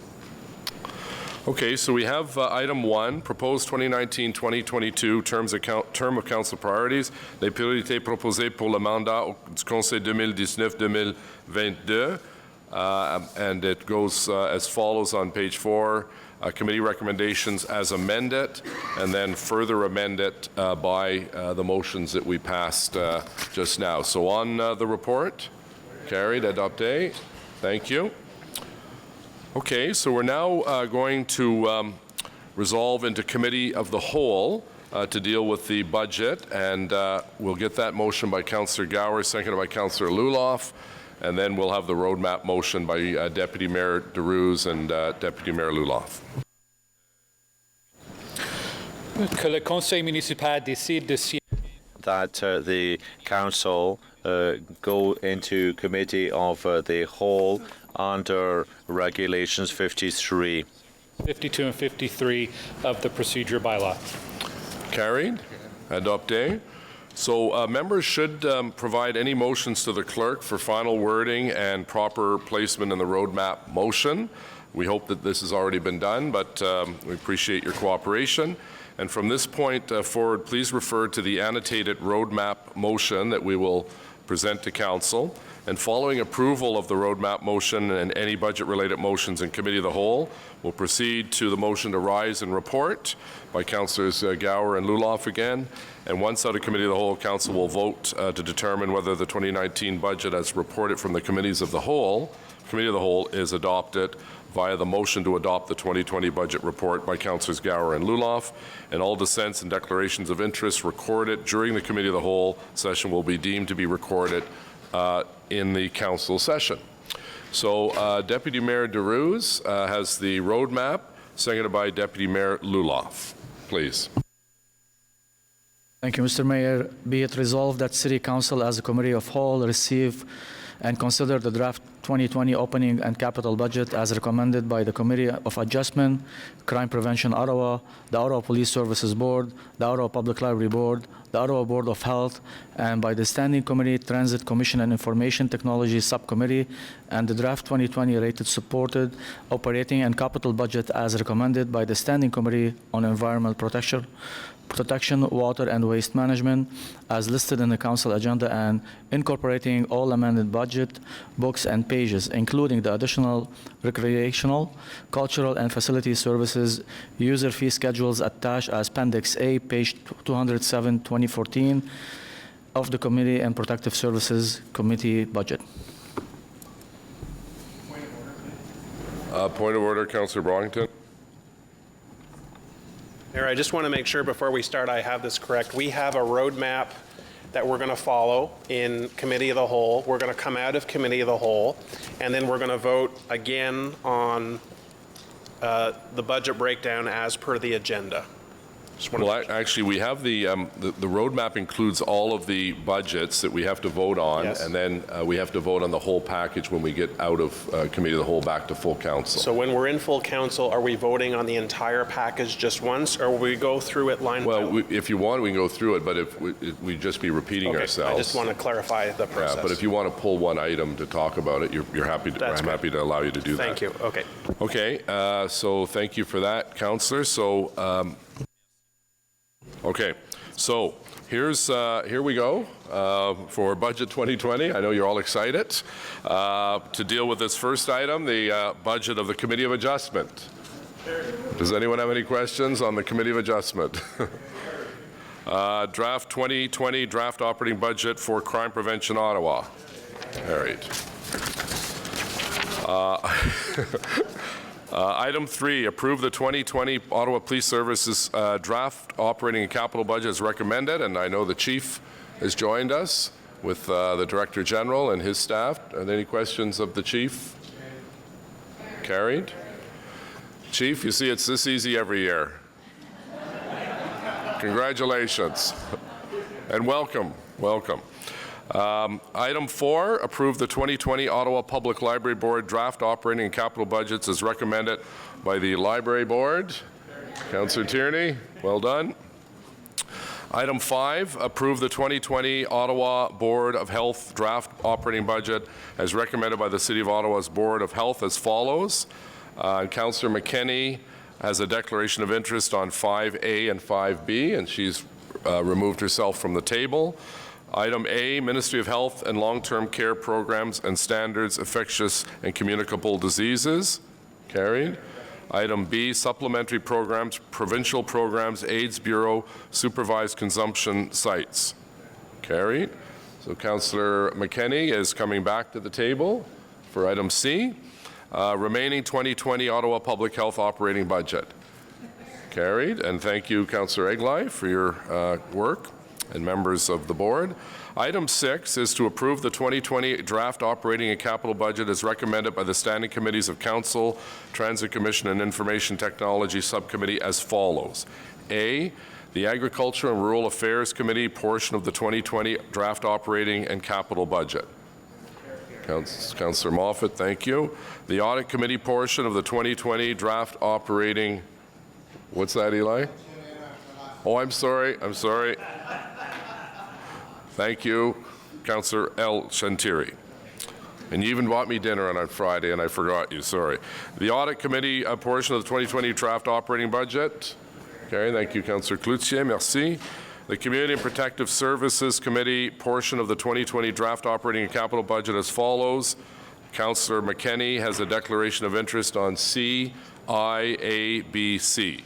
Mr. Mayor, I have a motion. I just don't know if it's in this C section. It relates to the youth funding. So. Oh, yes. Sorry, my apologies. So we have from Councillor Fleury, if you want to introduce your motion, my understanding is there's a willingness to refer this to staff who are actually working on a review of these programs. So do you want to just put your motion forward, please? Yeah. So whereas Ottawa is one of the largest Canadian cities with more than 1 million people, whereas youth represent close to 23% of Ottawa's population, whereas a number of Ottawa youth are considered at risk and require additional supports through neighborhood programming and resources, and whereas the city's services, such as Ottawa Police Services, have highlighted through the last several years Ottawa's gang issues and luring of at-risk youth that we now face as a large city, whereas Crime Prevention Ottawa does what it can to support communities in bringing strategic discussions and investment to respond to neighborhood criminality and support prevention, whereas at-risk hours for youth are after school, weekend, long weekends, and summer period. And whereas it is much more expensive for our society to pay for enforcement, respond to criminal activity, and resolve gang-related activity than to invest in prevention programs for at-risk youth in Ottawa, whereas a need was identified over several years to offer programs through organizations like the Boys and Girls Club, organizations that work in schools, community houses, community centers, resource centers to support prevention efforts by providing opportunities to at-risk youth, and whereas the city has a responsibility to support at-risk families by offering opportunities to youth, that it be employment, after-school programming, entrepreneurship, and mentorship. And whereas as part of this needs analysis, Council recognized the importance of prevention and creating opportunities for Ottawa youth, whereas on March 6, 2019, as part of the 2019 budget, City Council approved a one-time budget allocation of $400,000 to recreation, culture, and facilities services for at-risk youth programming. And whereas these types of community programs target the at-risk youth, continue to need the support the needed to support neighborhood vulnerabilities. Therefore, be it resolved that Council approve one-time funding of $400,000 from the Tax Stabilization Reserve to Recreation, Culture, and Facilities Services budget, Business and Technical Support Services budget, to fund at-risk youth programs to ensure continuity of services and success in prevention. Okay, so Councillor McKinney, I think we're still in that section where you shouldn't be at the... No, well, I thought I could be here for his... Motion. Oh, did we already support A, B, and C? It's the section C, Mr. Mayor.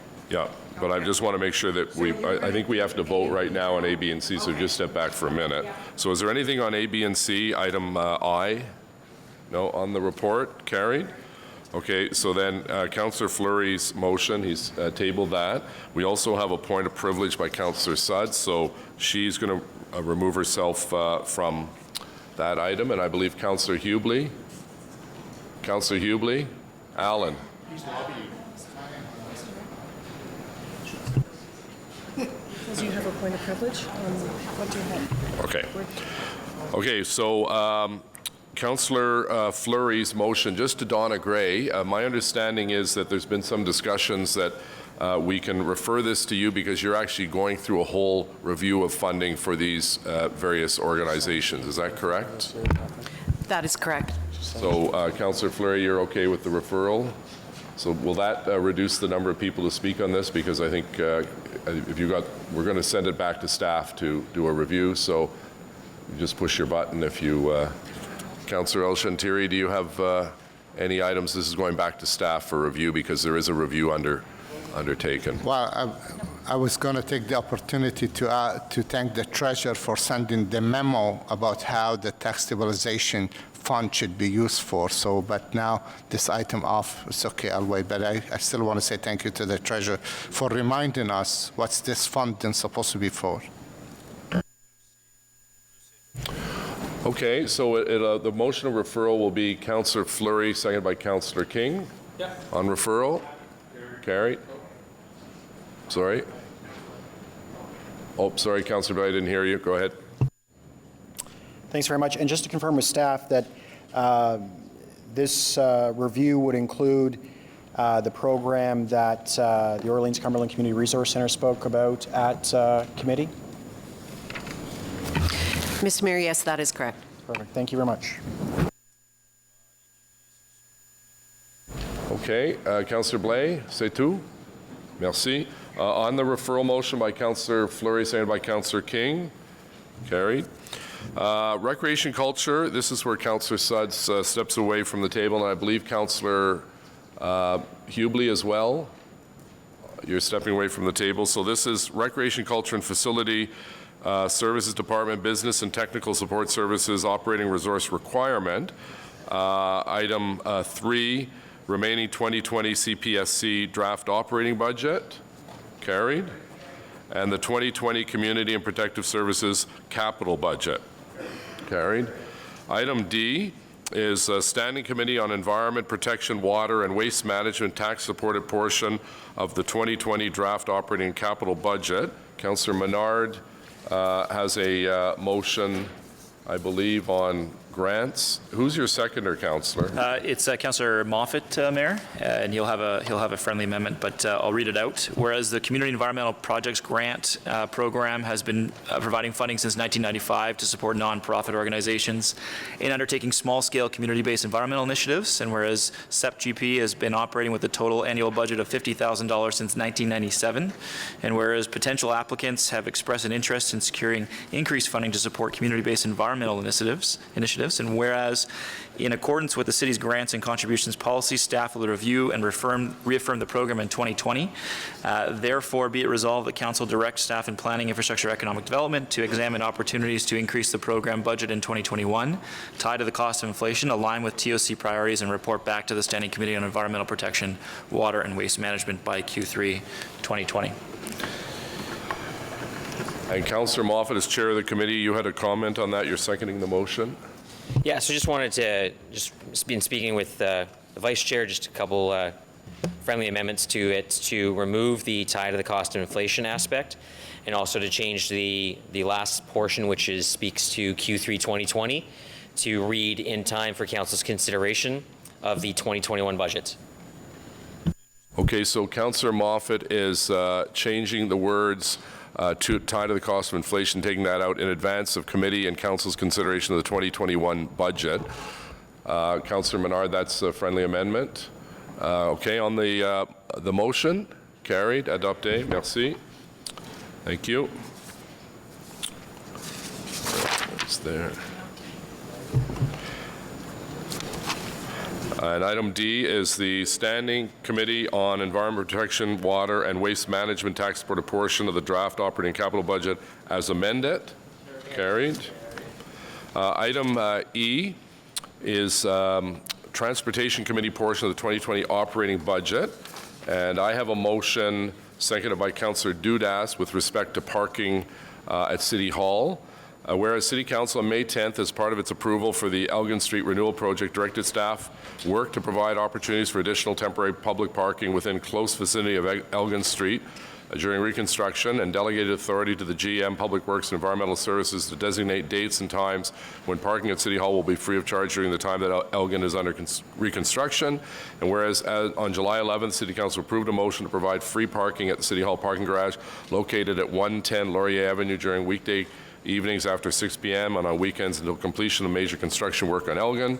Whereas while major construction work will be completed in 2019, additional lane closures are planned on and off in 2020 through the completion of the project in early fall to complete utility work, streetscaping, sidewalks, and final lift of asphalt.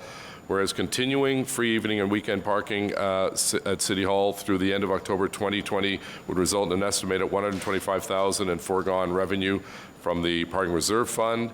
Therefore, be it resolved that City Council approve that no charge parking at the City Hall parking garage continue to be provided during the weekday evenings after 6 p.m.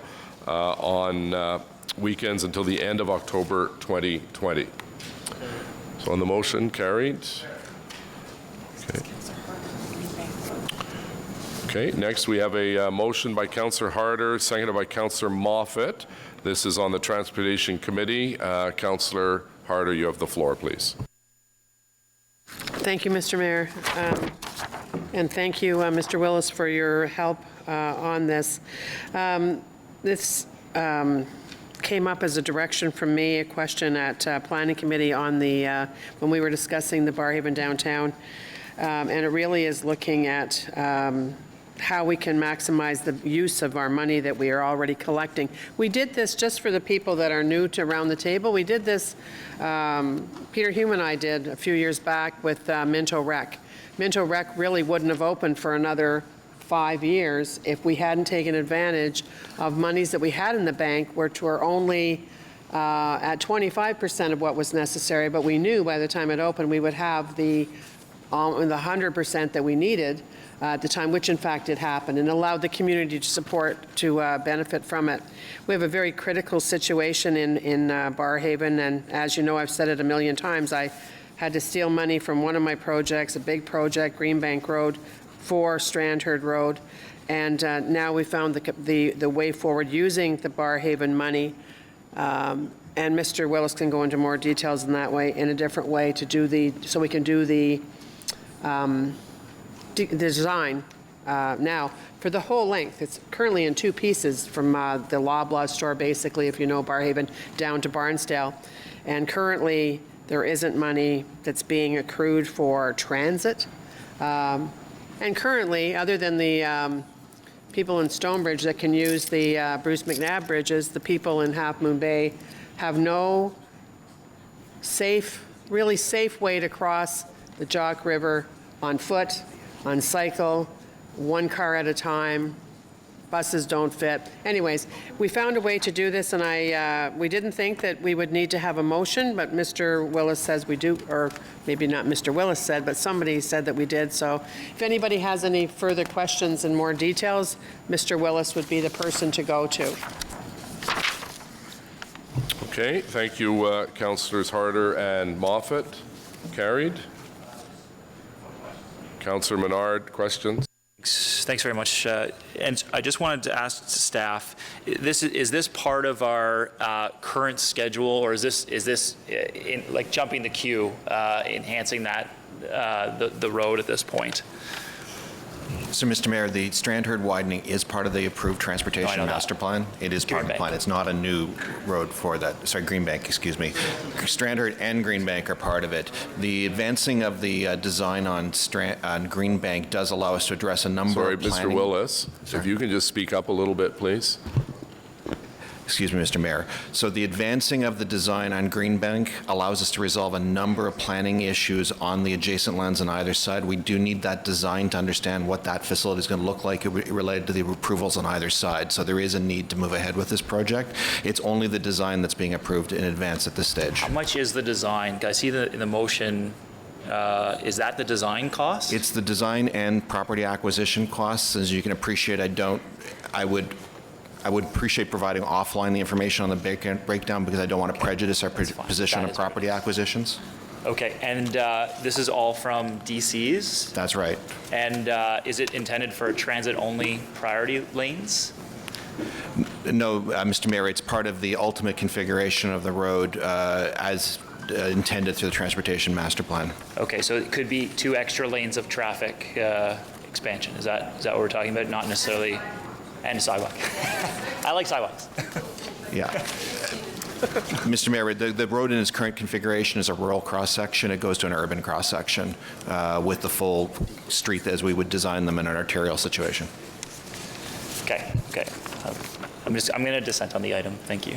Sorry, you're dissenting, Councillor? On just the item, yeah. Okay. Thank you. Okay, so on the motion, carried with Councillor Menard dissenting.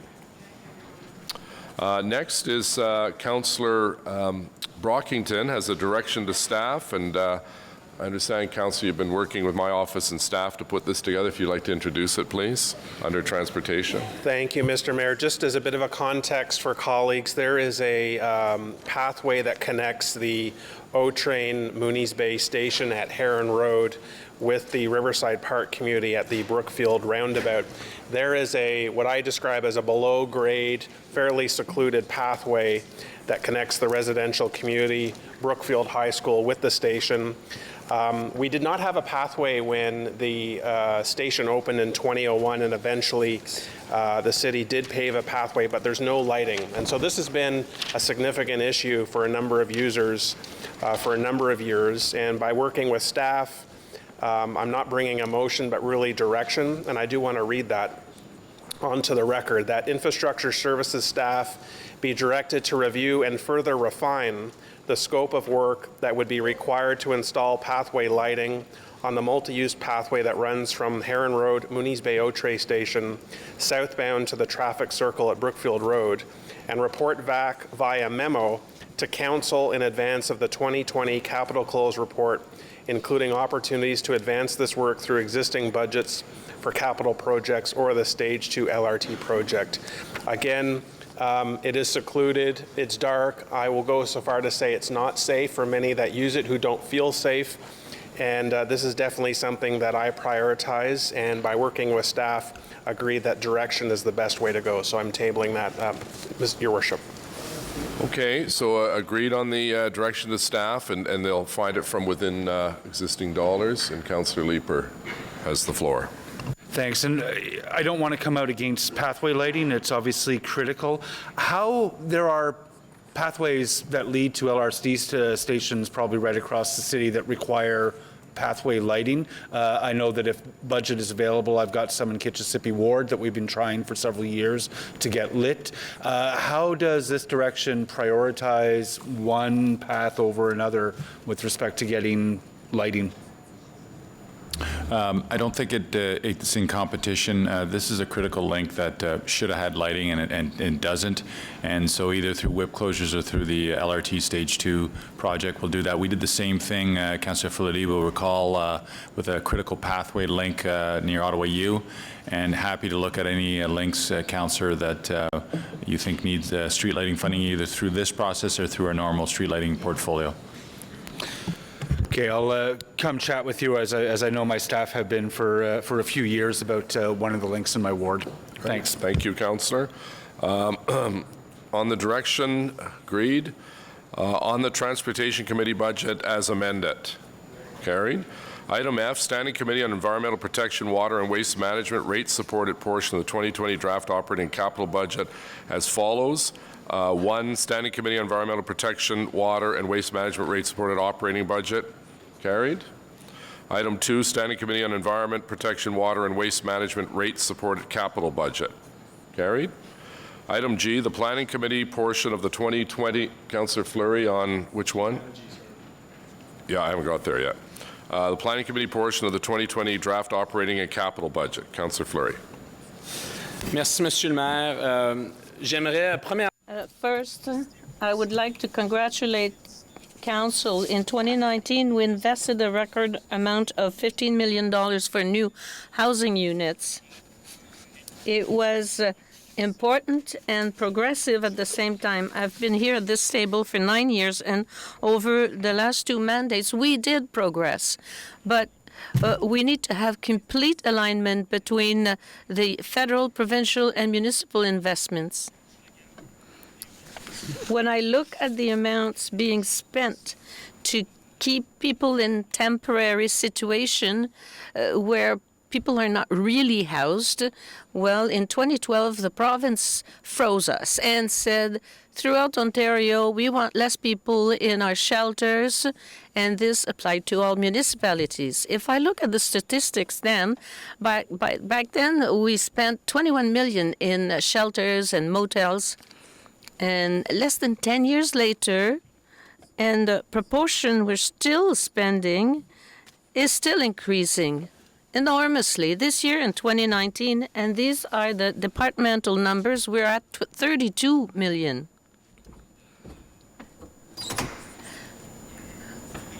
So it's my philosophy is that if we don't spend the same amount in a capital budget as we do in the operational, well, we'll never see a change in the expenditures. Right now, we're still spending a lot for shelters. We're spending a lot for motels because our strategy is that no one should be on the street. But I think we should raise the bar a bit so that everybody is housed. So I applaud what we did in 2019. I recognize that we're still investing, again this year, $15 million, but for philosophical reasons, I'll vote that part of the budget to say that we should spend the same amount that we spend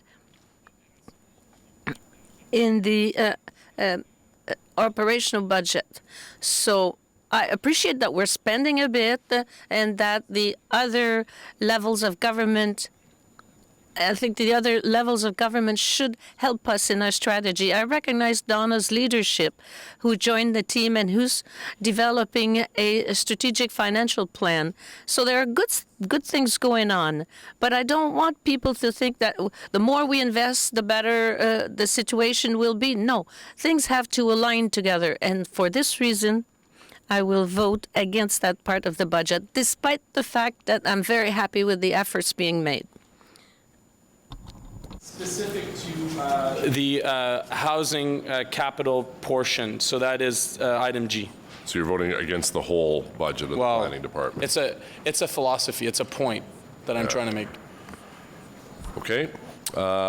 So on the planning committee portion, carried, dissent by Councillor Fleury.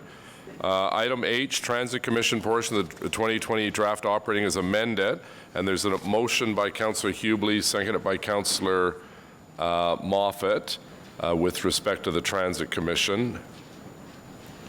Is this, I believe, the Family Day issue, Councillor? Thank you, Mr. Mayor. Yes, we just want to lift that piece. We're going to bring it back to the Transit Commission early in the new year, January, hopefully. There's just some fine-tuning we got to do with it. It's a great initiative, but we can't approve it today in the budget. Okay?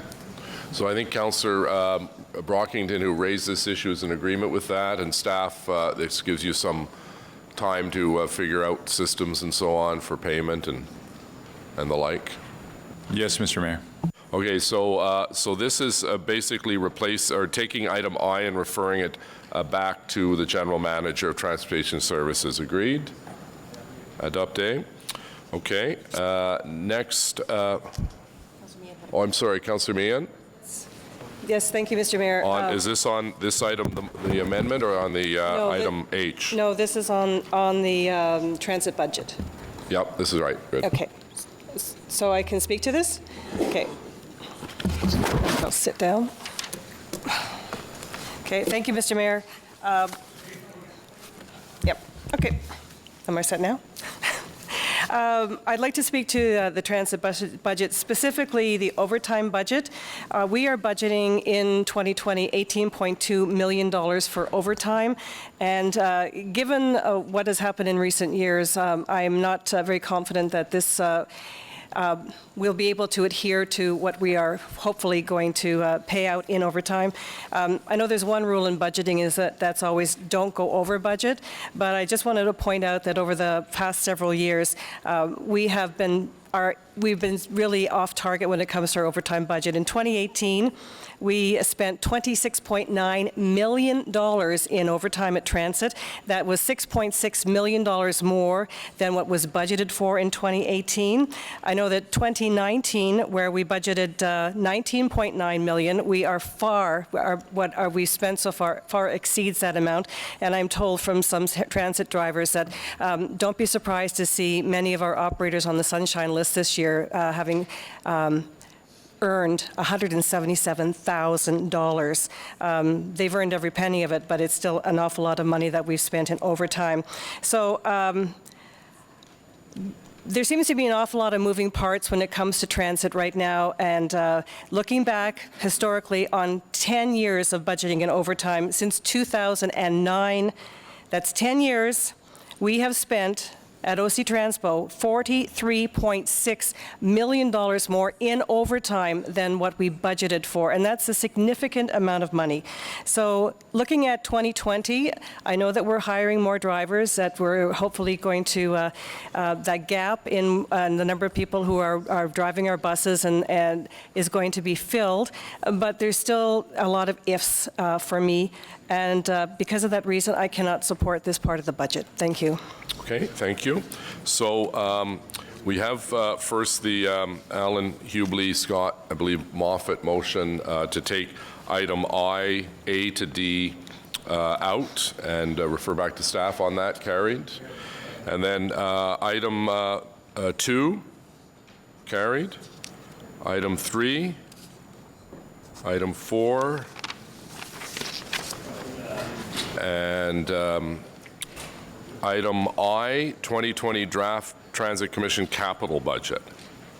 Capital Budget, Councillor Menard? Yeah, I just wanted to, you're taking them item by item, Mayor, or are we voting on the entire package? No, we went item by item. We're now at item I, 2020 Draft Capital Budget for the Transit Commission. Okay.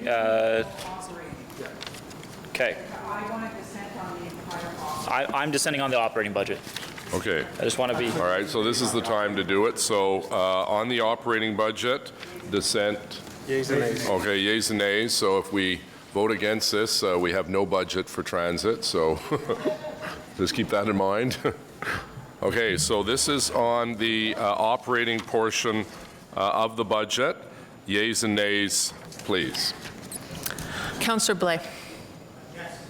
Councillor Eglai. Yes. Councillor DeRuse. Yes. Councillor El Shantiri. Yes. Councillor McKenney. No. Councillor Moffat. Yes. Councillor Luloff.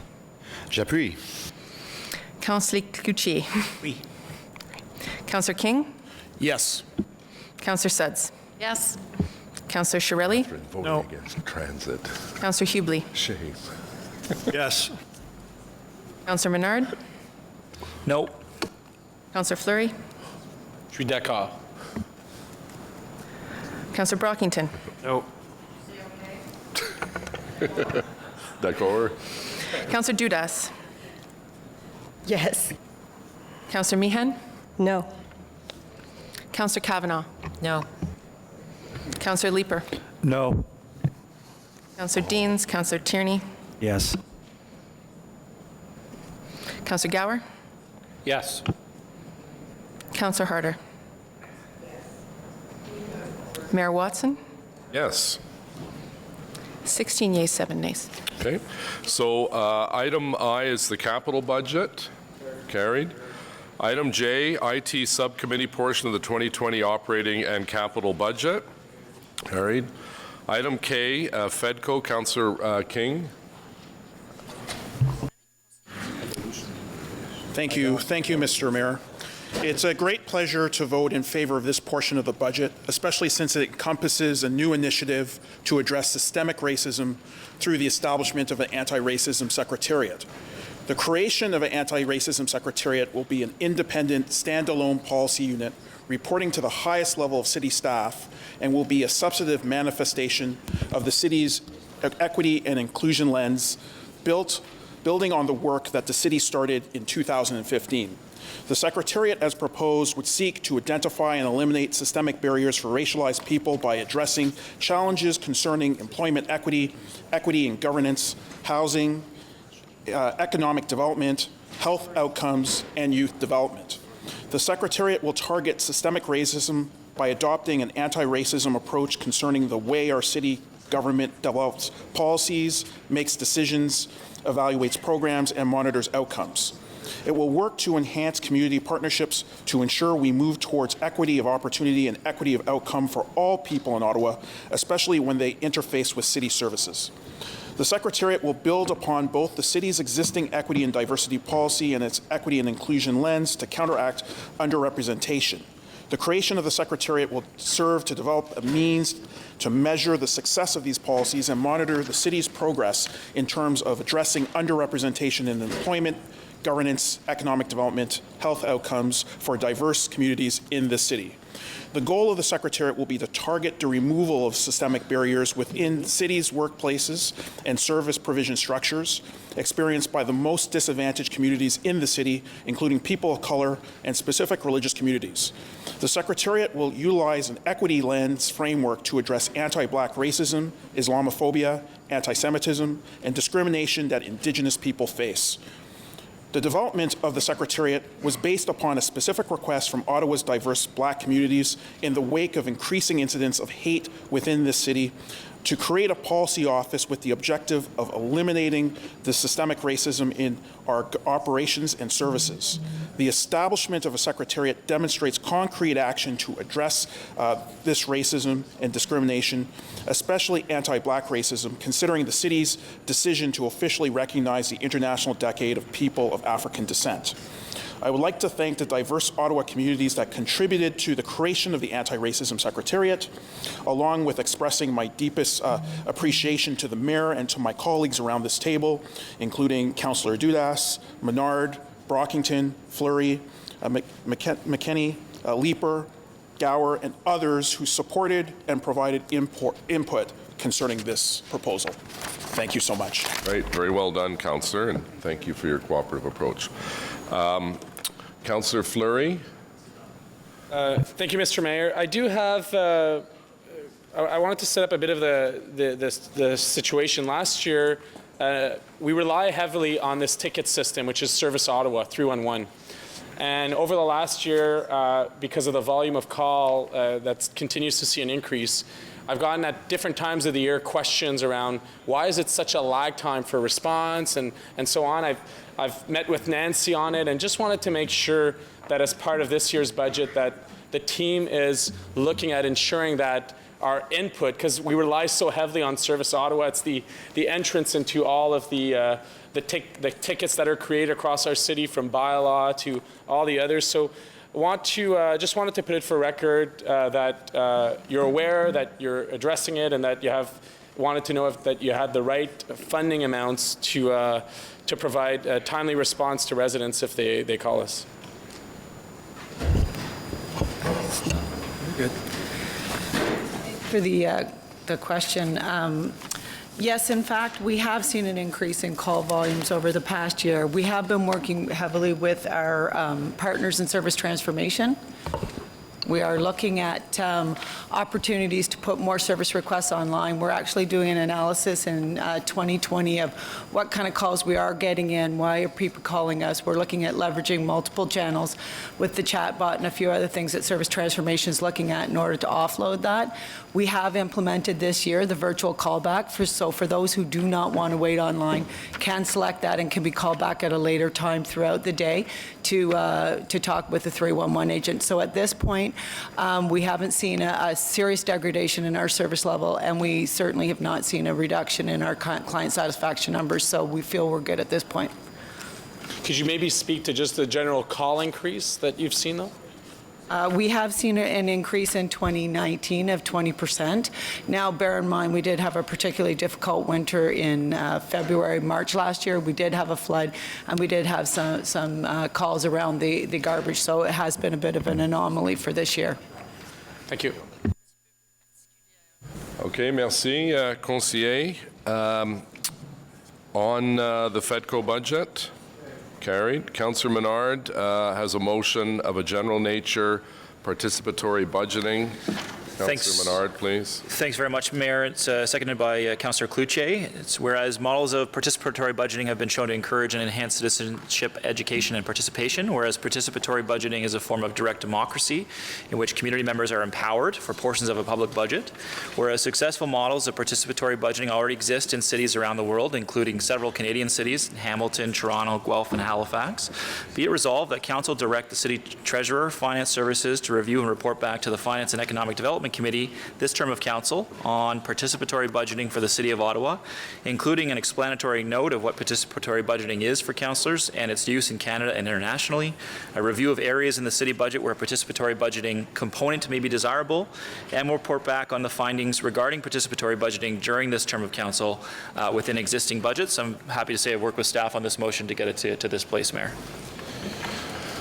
Yeah, this is not something I'm that keen on, but I don't mind having staff look at it. I just think that we shouldn't be telling each other how to hold our budget meetings. If I want to have a participatory budget meeting in my ward, or you want to have a phone-in, that's up to the individual councillors. I think that's better reflective, but, our staff, I don't know if who would be doing the work on this. Do we have the time to do this?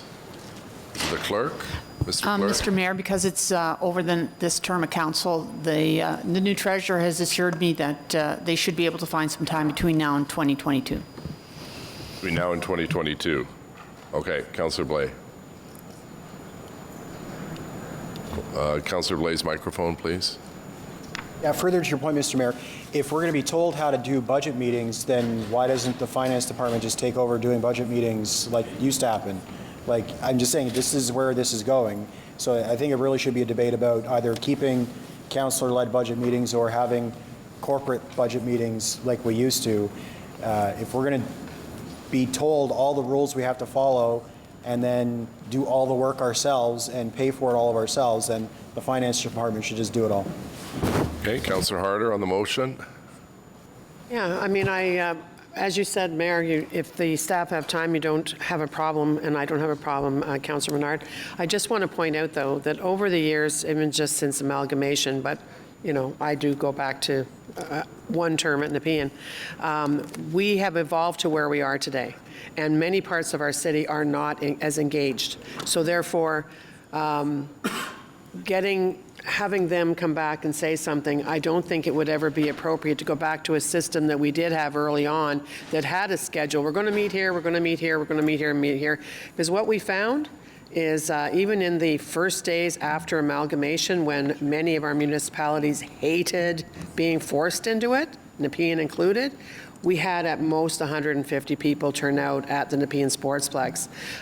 This year we had a joint one at the Walter Baker with 3 of us, and there was maybe 24, okay, before representatives of 140,000 people. We've tried online. Councillor Hubley and I have tried that. Probably others have too, in a combination. It just is, we are where we are, I think, because we found that, having like little charrettes, having like going to the business community and things like that have worked, but it's very much individual in our very huge city. Thank you. Okay, so Councillor Menard, you'll have to speak last to wrap up. So Councillor Leeper on the motion, please. Thank you, Mayor. I'm looking forward, if this motion goes through, to getting the background and research from our professional staff in terms of community engagement. There are a lot of really compelling reasons to think that participatory budgeting could help us craft budgets that better reflect the priorities that Ottawa residents have.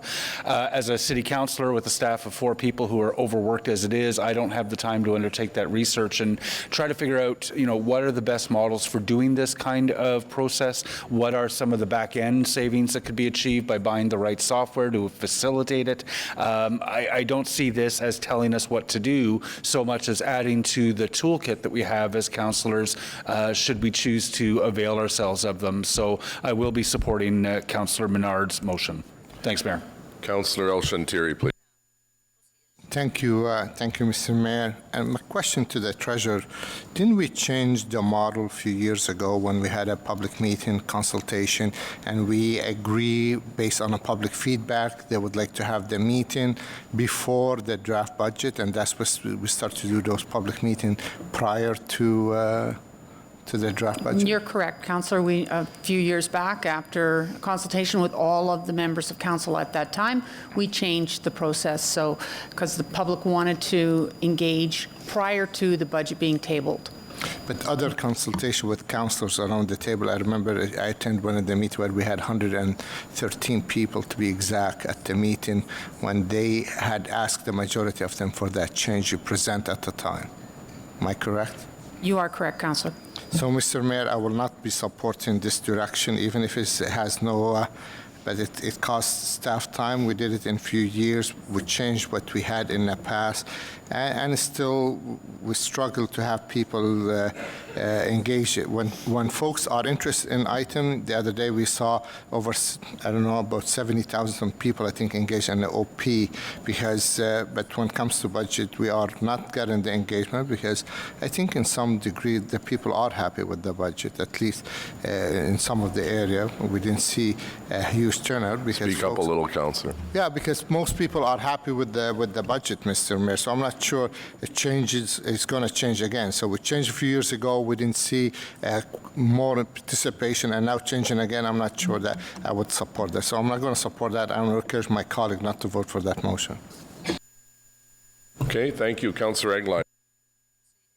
And I note Councillor Menard still has wrap-up, so perhaps he can respond to this during wrap-up.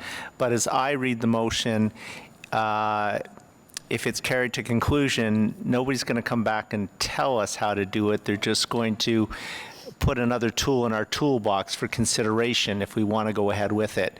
I wouldn't support this if we were downloading the staff to come back and say you must budget in the following fashion going forward. I don't read the motion that way, and maybe Councillor Menard can expand on that during his wrap-up.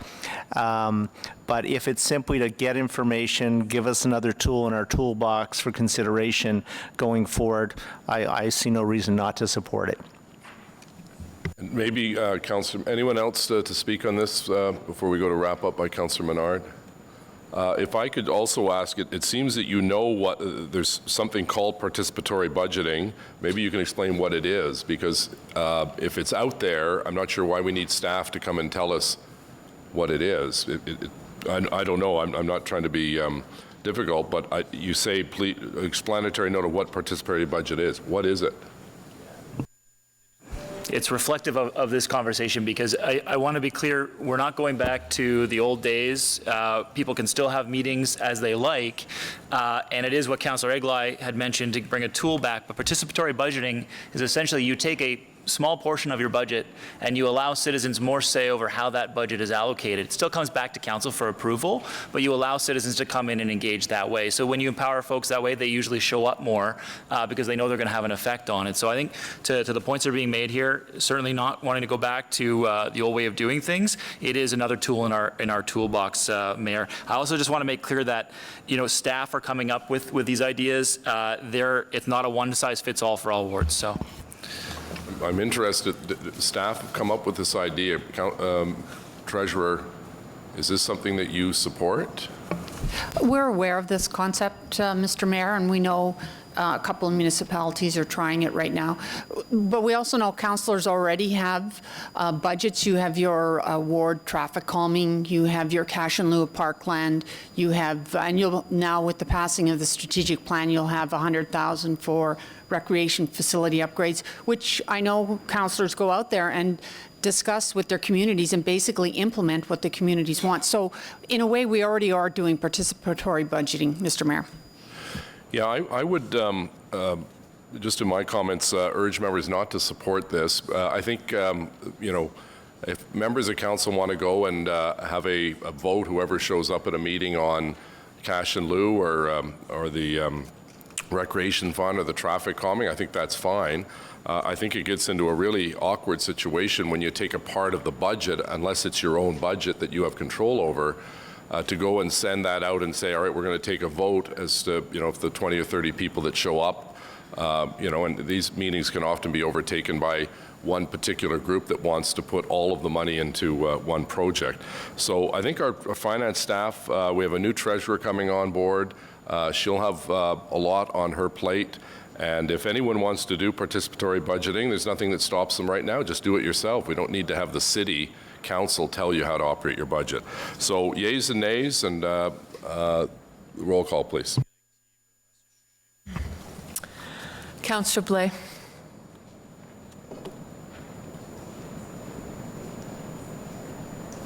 Yes. Councillor Eglai. Yes. Councillor DeRuse. No. Councillor El Shantiri. No. Councillor McKenney. Yes. Councillor Moffat.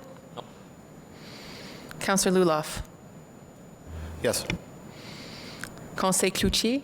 Oui. Councillor King. Yes. Councillor Sudds. No. Councillor Shirelli. Councillor Hubley. No. Councillor Menard. Yes. Conseil Fleury. Oui. Councillor Brockington. No. Councillor Dudas. No. Councillor Meehan. Yes. Councillor Kavanaugh. Yes. Councillor Leeper. Oui.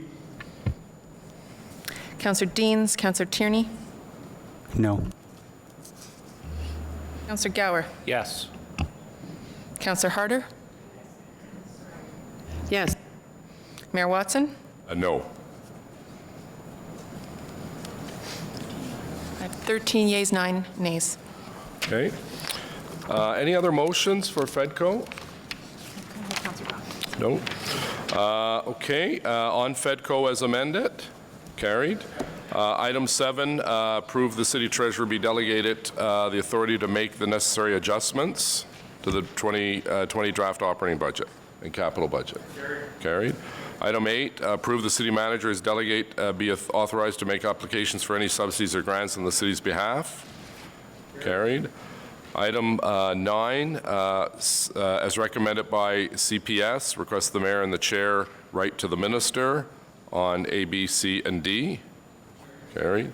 Item 10, as recommended, request the mayor to write to the minister on A, B, and A and B. Carried. So does anyone wish to dissent on any other aspect while we're in committee of the whole? No? So Councillor Gower, motion to rise and report, please. Que le comité plénier se lève that the committee of the whole rise and report to the City Council. and report to City Council. On the motion? So we have a motion to adopt 2020 budget reports. Who would like to speak? Anyone? Okay, I have Councillor Hubley. Thank you, Mr. Mayor. I just want to ask one question of the treasurer, if I may, on the budget as a whole. The state of the reserves. I ask you this every year. Are we putting more in than we're taking out? Because I know the tax stabilization fund, you've mentioned it's at 18. It should be at, I believe, 34. So that cookie jar is getting empty. What's the other ones? What's the status of the other ones in general terms? In general terms, you are, my concern only right now is with transit, but I think that might change with their year-end position, and it's their operating reserve balance, which is, it's at 1.5 million, and it probably should be closer to 6 or 7. Your tax stabilization, although that is your target, and we were hoping to get there by 2020, I'm not too concerned if you don't get there as quickly as you wanted, as long as we are moving in that direction, and we are. It's going up by 2 million. We're projecting it to go up by 2 million in 2020. So, and as long as you have the flexibility, which I think we still do within the budget, to absorb a lot of the pressures that we would use the tax stabilization reserve for to cover deficits at the end of the year, if we can absorb those within the rest of the budget, I think you're okay. Your capital reserves are where they should be. You don't keep capital. Capital's there basically to be spent, to be used on progressing forward capital projects. So overall, I think you're in fairly good shape. Thank you, Madam Treasurer, and that says a lot about the awesome work that you've done for us, so thank you. Great, thank you, Councillor Hubley. Councillor Eglai, to wrap up. Thank you, Mr. Mayor. I would urge all my colleagues to support the budget as a whole, if for no other reason than to thank Marian for all the work that she's done all these years, guiding us through very troubled economic waters, making everything in easy, understandable English, making everything very direct and to the point. And I think it would be, if for no other reason, befitting way to say thank you. A lot of hard work went into this budget. It's a good budget. It's a solid budget. And thank you very much for your years of service. Great, well said. Thank you, Councillor Eglai. Councillor Gower, please, on wrap up. Yeah, I suppose just a comment on the same lines as Councillor Eglai. That was a relatively painless committee of the whole that we just went through. And with the exception of transit and oddly Councillor Menard's motion on participatory, Councillor Menard's motion. I think it's we hear a lot from the public sometimes that we pass things too quickly around this council table. And I just wanted to make a point for the many people who listen into these committee meetings that this is not a month-long process. This is a process, the next budget will start tomorrow once we pass this. And I think it's a reflection of all the meetings that we have throughout the year. It's a reflection of staff's work to listen to councillors and listen to the public. And I think today is a good example of councillors around this table collaborating and coming up with a very balanced and fair budget that allows us to address a lot of issues in the city. We haven't solved it all, but I'm really pleased with how this year's budget process went. And I'll leave it at that. Thank you. Great. Thank you very much, Councillor. Councillor Brockington, on wrap up. Thank you, Your Worship. I too will be supporting the overall city budget. I think it's very good at trying to prioritize and direct resources to many areas in the budget, in particular infrastructure, housing, snow operations, roads. I know when we enter the 3% tax property tax range, people start to get nervous. But in particular, that 1% is sweatered for infrastructure purposes is very good. It helps us explain to residents specifically where that money's going. One thing that came up at our budget, particularly in the south end, the budget open houses that we had, and then speaking to my own residents, and something I've underscored here many times, is the continuous need for the city manager and our staff to remind all the good work that happens throughout the year for savings, for efficiencies, the continuous financial refinement that's going on, because there are folks who think we're just spending money and we're not looking at the cost side. And I know that's not the reality, to your credit, and I just think it helps the corporation, staff, and councillors, members of council, when we're talking about the budget, to remind residents all the work that you are doing in that regard. So I don't know if the city manager wants to comment. I want to give you that opportunity, but could future budgets, when they're in draft form released, include a section on what has happened throughout the year on cost savings? Mr. Mayor, thank you to the councillor for that, because as I've previously stated to council, we always start the budget year when the department pressures come in, we're about $50 million over the target set by council. And we have to find that $50 to get back in balance. And we're very innovative. Our teams, our departmental teams work hard to find solutions, question contracts, question positions, reorg things, do all kinds of things.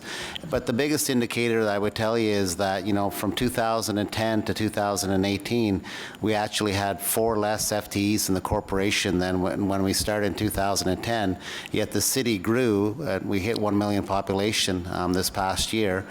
In fact, when you measure our FTE count as a function of as a percentage of 100,000 population, we actually decreased our FTEs by 10% and absorbed the entire growth that's happened.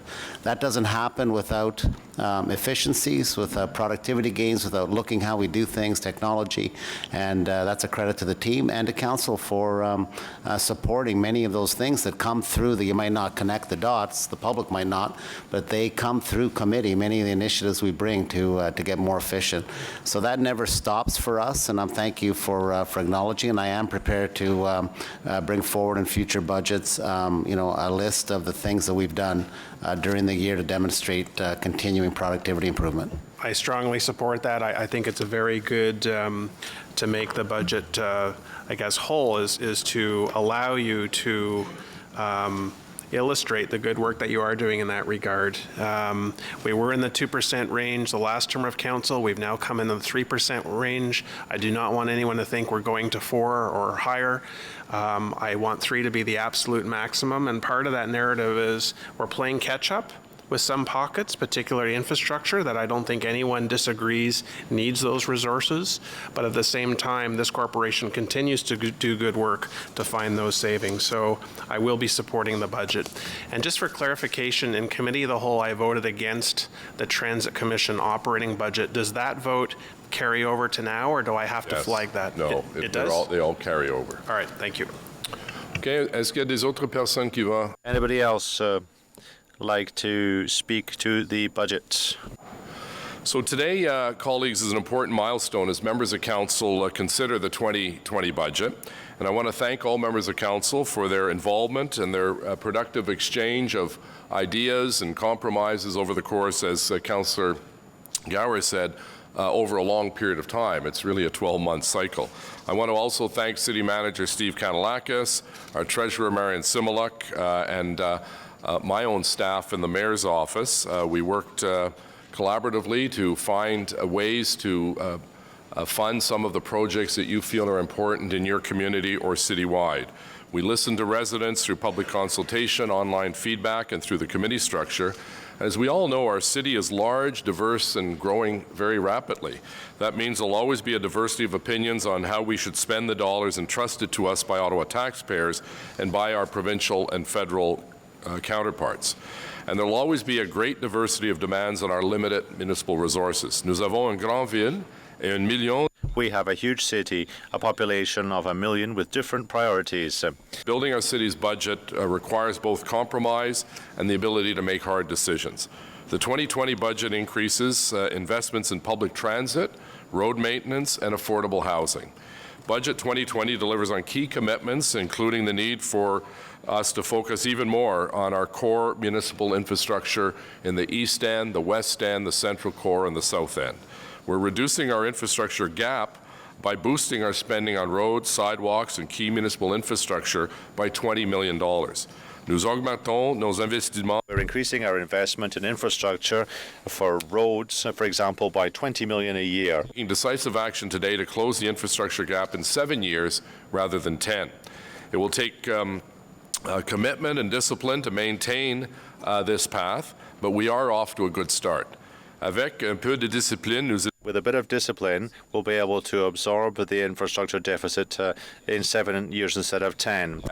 Our total investments to maintain and renew assets like roads, sidewalks, cycling tracks, and facilities is set to increase to $151 million invested in 2020, an increase of 18% over 2019. And in 2020, the road resurfacing budget, including rural road upgrades and road surface preservation treatments, is set to increase to $51 million, up from the yearly average of $35.5 million over the previous term of council. And for the rural communities of Ottawa, $43 million in infrastructure is budgeted for 2020, up from a four-year average of $39.7 million. It will also be investing $9.1 million more to maintain our citywide cycling and pathway infrastructure, to improve active mobility and safety. Nous investissons aussi in We're also investing a record amount of $31.5 million in projects to improve safety on our roads for all users. More than 90 kilometers from east to west, and has one of the largest municipal transportation networks in Canada, so maintaining our network is an expensive but an essential investment. In response to severe winter weather challenges, a 7.7% increase in winter operations budget is proposed, adding $5.6 million to that budget and bringing the total to $78.3 million, with a special greater emphasis on sidewalks, where we heard loud and clear from you and your residents we have to do better. The budget adds $15 million to the city's affordable housing investment, repeating last year's record as the largest in the city's history. Nous répétons nos We're repeating our record investment of $15 million to build affordable housing units. Challenge and invite the province and the Government of Canada to work with us to leverage this historical level of investment and to reduce homelessness in our city. Draft Budget 2020 includes $31 million to maintain funding for local agencies to offer housing and homelessness supports and services. The Community Funding Program will benefit from a total investment of $24.5 million for community not-for-profit social service providers who deliver valuable services to residents facing the greatest need across the city, an increase of almost $500,000. The city is undertaking a review of this funding to ensure that agencies are better positioned to respond to the growing and emerging needs of residents. Until such time as the review is fully implemented, I'm pleased to say that the 2020 budget, with your concurrence, includes $100,000 for project funding and an additional $500,000 in one-time funding to help transition agencies into the new community framework funding framework. We're also working as a city to keep transit affordable for our most vulnerable residents by freezing both the monthly Equipass and the Equifare for all of 2020. This one-year freeze for our most vulnerable residents, riders, will be achievable with a one-time contribution of $95,000 for the Equipass and $75,000 for the Community Pass to bring the total subsidy to $9.6 million in 2020. Alors, je suis fier que nous very, very proud that we're able to help our residents in need to use public transit. Transit routes to LRT from all areas of the city, a priority raised by almost every member of council, and we've certainly heard from our residents and passengers. This budget includes $9.5 million to enhance bus transit connectivity with Confederation Line stations, improve reliability, reduce wait times, expand service into growth areas, and improve paratranspo service. Budget 2020 also includes the operating cost for the introduction for the first time of electric buses at OC Transpo to further reduce greenhouse gas emissions. The city's investment in 2020 will include $817 million for the Stage 2 expansion of light rail, which, as we all know, will go farther east, west, and south. Stage 2 will add 44 kilometers and 24 new stations to Ottawa's rail system. And we continue to raise with the federal and provincial government our support and our desire to secure their support for LRT Phase 3 that will serve the people of the fastest growing parts of the city, Canada, Stittsville, and Barrhaven. Nous faisons des investissements. We're making record investment to bring the LRT as far as it can go to the east, the west, and the south. Investment in reducing GHGs in our history. We're strengthening our commitment to core services with 30 additional police officers and 14 paramedic first-line responders. The proposed budget also includes investments in the environment, including $17.5 million to rehabilitate the city's wastewater treatment plant. We'll also invest $3 million to improve energy efficiency at city buildings, $3 million to rehabilitate water pumping stations, and $2 million for enhanced corrosion control at the 2 water purification plants. This will ensure that Ottawa water is once again, as it has been for the last 5 years, the best, highest quality water in the entire province, something we can be proud of. Thanks to an investment, of $1.5 million, we'll be able to plant about 125,000 trees in 2020 as we enhance our city's natural canopy. Recreation facilities are important to our residents across our core suburban and rural areas. This budget includes an array of projects to upgrade recreation facilities, such as sports courts, parks, theaters, outdoor rinks, and museums. And the budget includes $100,000 per ward to be used at the discretion of the ward councillor to enhance recreation or park facilities. Councillors will also continue to guide spending on $50,000 of traffic calming projects for each ward based on community needs. I'm proud to have worked closely with the City Manager's Office, the City Treasurer, and all members of Council to bring in a budget that will cap municipal taxes at 3%. The proposed tax change amounts to $9 per month for an average urban home and less for a rural home. I want to conclude by thanking our city staff, many of whom are in the room with us today, including staff from the Treasurer's Office, across city departments, and I mentioned my own office as well, who worked diligently and professionally to develop the Budget 2020 proposal based on Council's clear guidance from a few months ago. I believe that Budget 2020 strikes the right balance between keeping our city affordable, caring for our most vulnerable residents, improving the conditions of our roads, sidewalks, and pathways, delivering a sustainable infrastructure plan, and maintaining core services and programs. And I'm confident that Budget 2020 positions Ottawa for continued growth, prosperity, and livability. Le budget de 2020 The 2020 budget helps us to maintain our city affordable for residents, especially those in great need, while supporting infrastructure and growth. Pause to once again thank our exceptionally competent and dedicated Treasurer and General Manager of Financial Services, Marian. Marian, your patience, persistence, and dedication to the budget process and the many budgets that precede it is greatly appreciated by all of us on Council.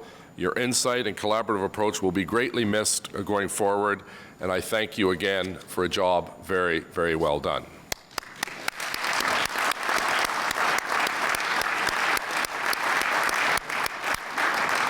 So with that, I would ask a roll call for Budget 2020. Please, Madam Deputy Clerk.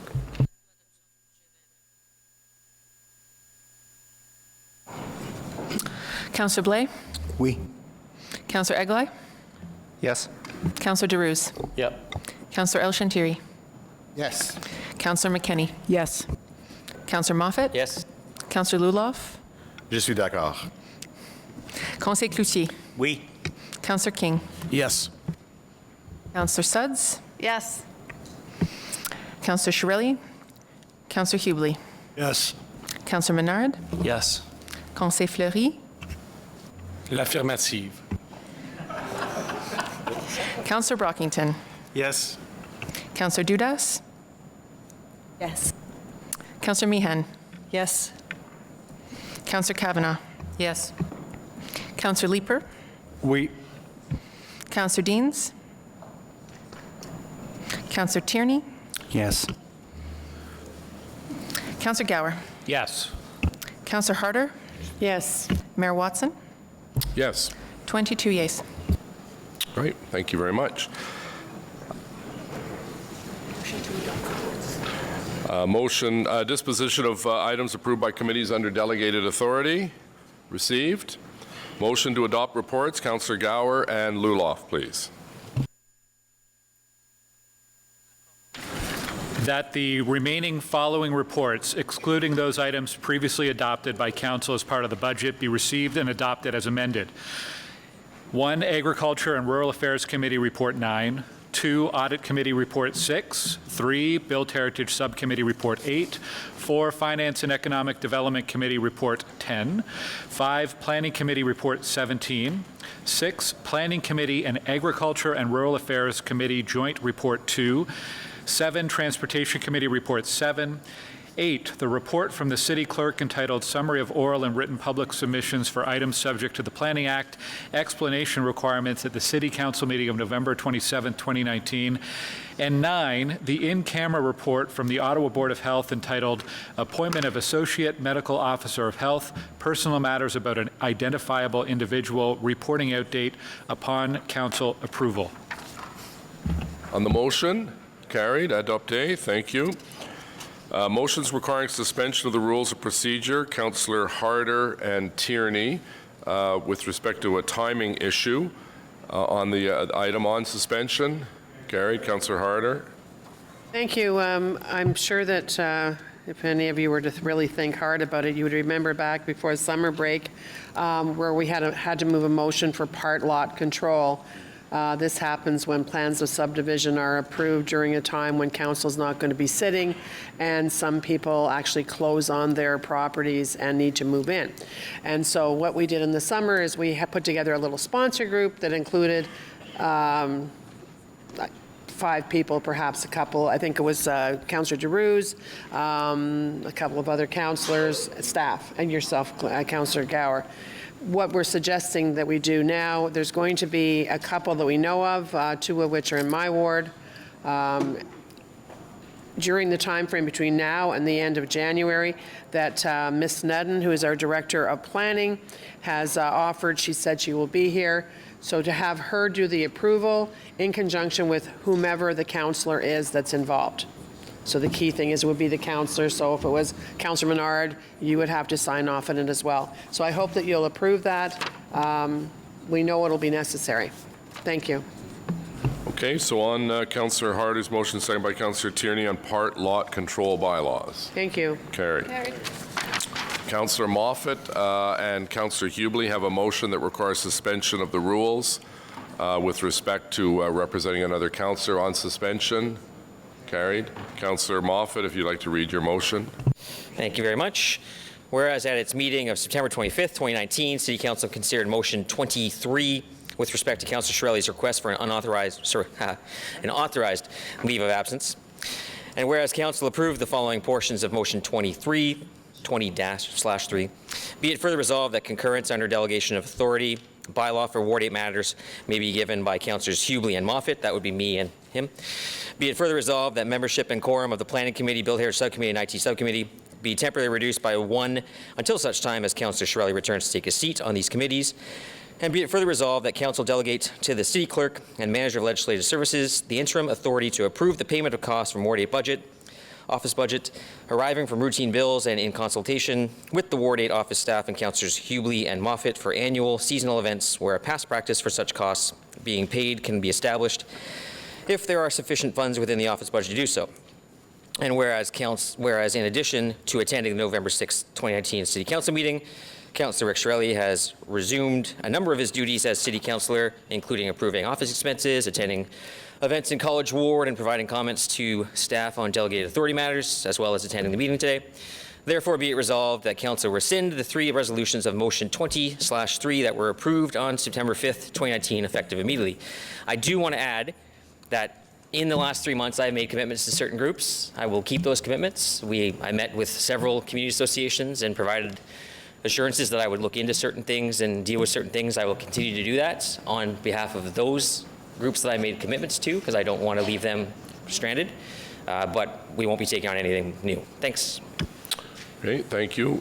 On the motion, carried. Okay, are there any other motions requiring suspension of the rules of procedure? No. Notice is a motion for consideration at a subsequent meeting. Councillor Fleury, seconded by Councillor Blais, please. Merci, Monsieur le maire. Entendu que l'avenir du rendement à la communauté francophone d'Ottawa et entendu que le droit est le seul quotidien de langue française en Ontario.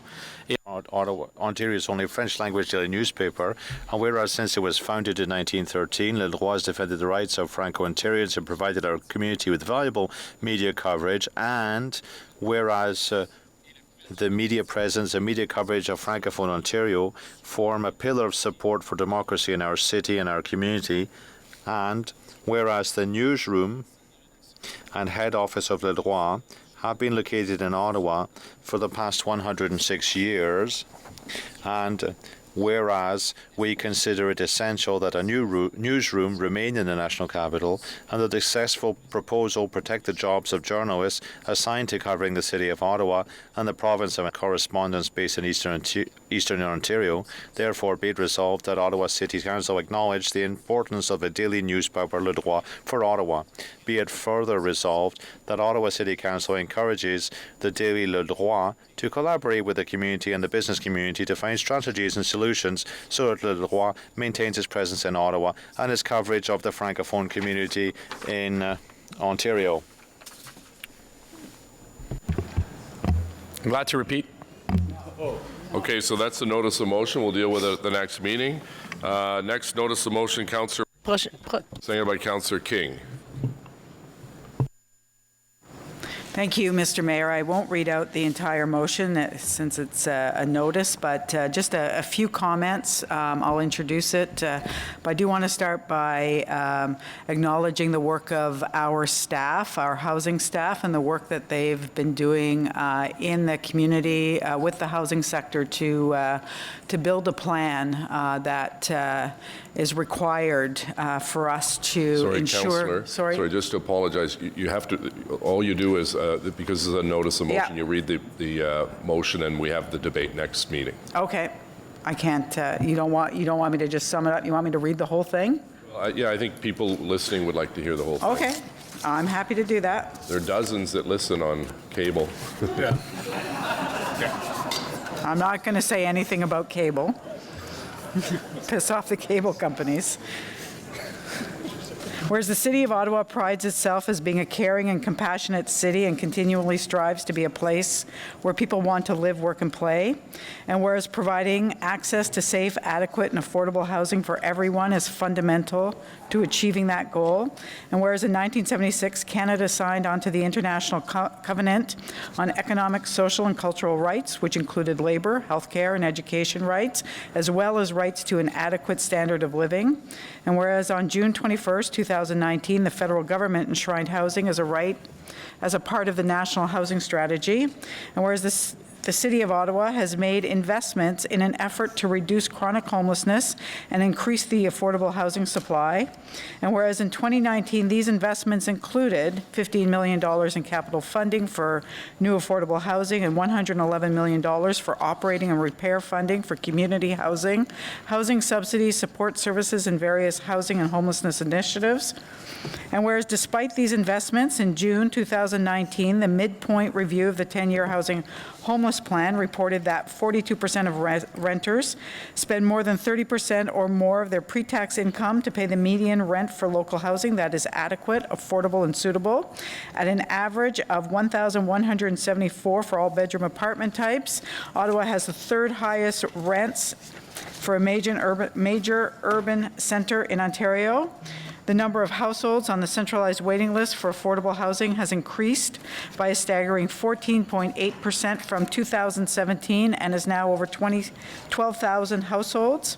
The overall rate of emergency shelter use has increased by 6.5% in the last year to a total of 7,937 individuals accessing emergency shelters in the city, with the increase driven by a significant rise in the number of women and families using shelters. In terms of chronic and episodic homelessness, significant increases were recorded amongst single men and amongst families. Whereas according to census data, Indigenous people account for 2.5% of Ottawa's population, yet 25% of people experiencing homelessness in Ottawa identified as Indigenous, and whereas people living in shelters are part of the crisis and not the solution, and whereas it is estimated that approximately 92 people are sleeping outside in Ottawa, and whereas since April 1st of this year, 698 women and their children who fled domestic violence were turned away from VAW shelters with few options for safe shelter, often returning to unsafe circumstances.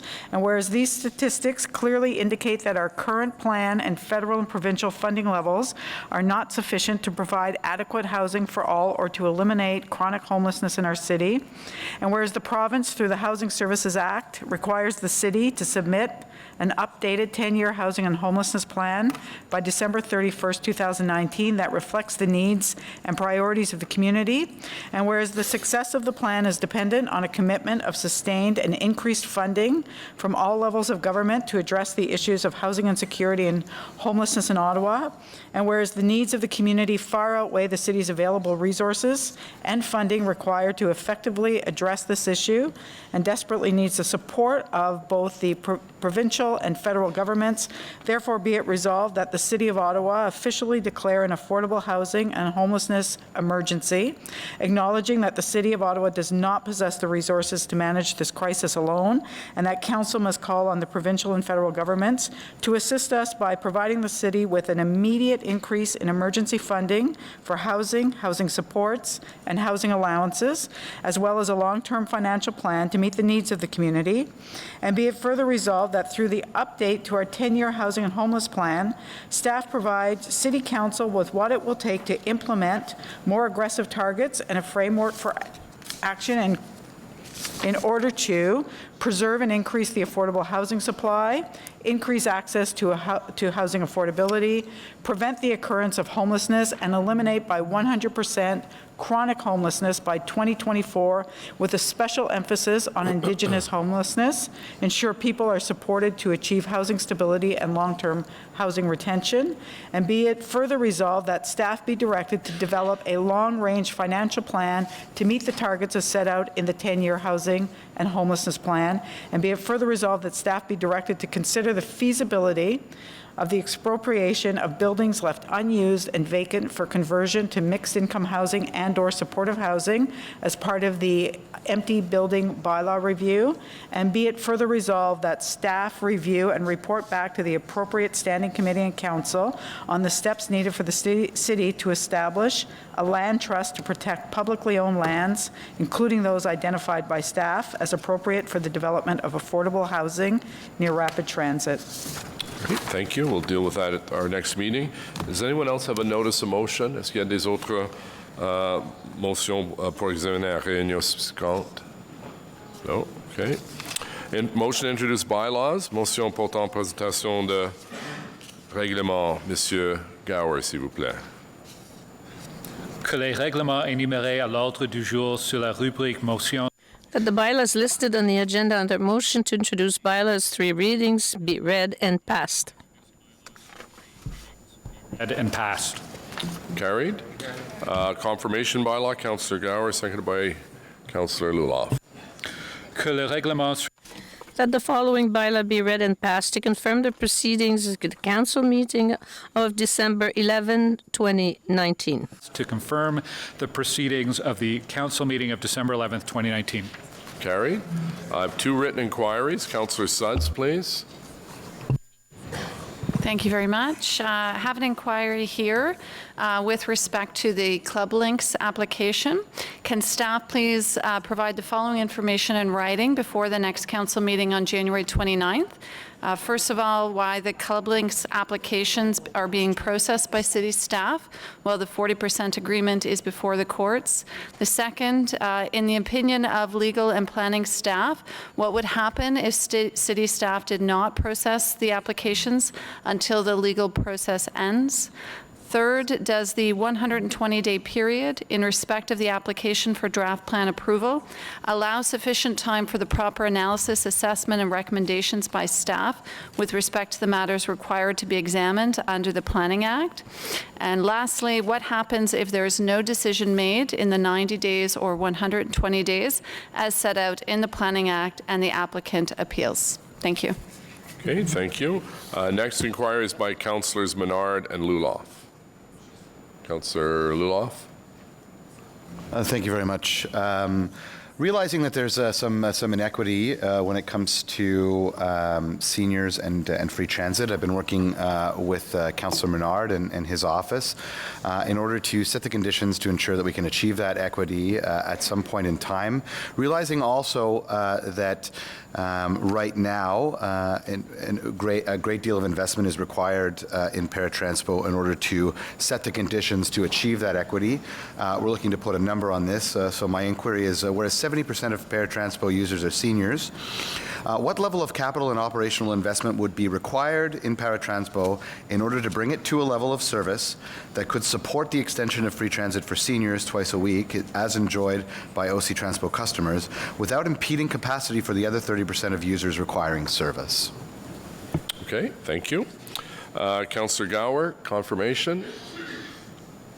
Confirmation? Oh, I'm sorry, adjournment? Adjournment. Even better. That the proceedings of the City Council meeting of December 11, 2019 be adjourned. December 11, 2019 be adjourned. The motion carried. Merry Christmas, everyone. Happy New Year, happy holidays, and thanks to our staff for once again making us feel very proud to work here at the City of Ottawa. Meeting adjourned.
Back and forth for us. And Go For It goes and picks up deliveries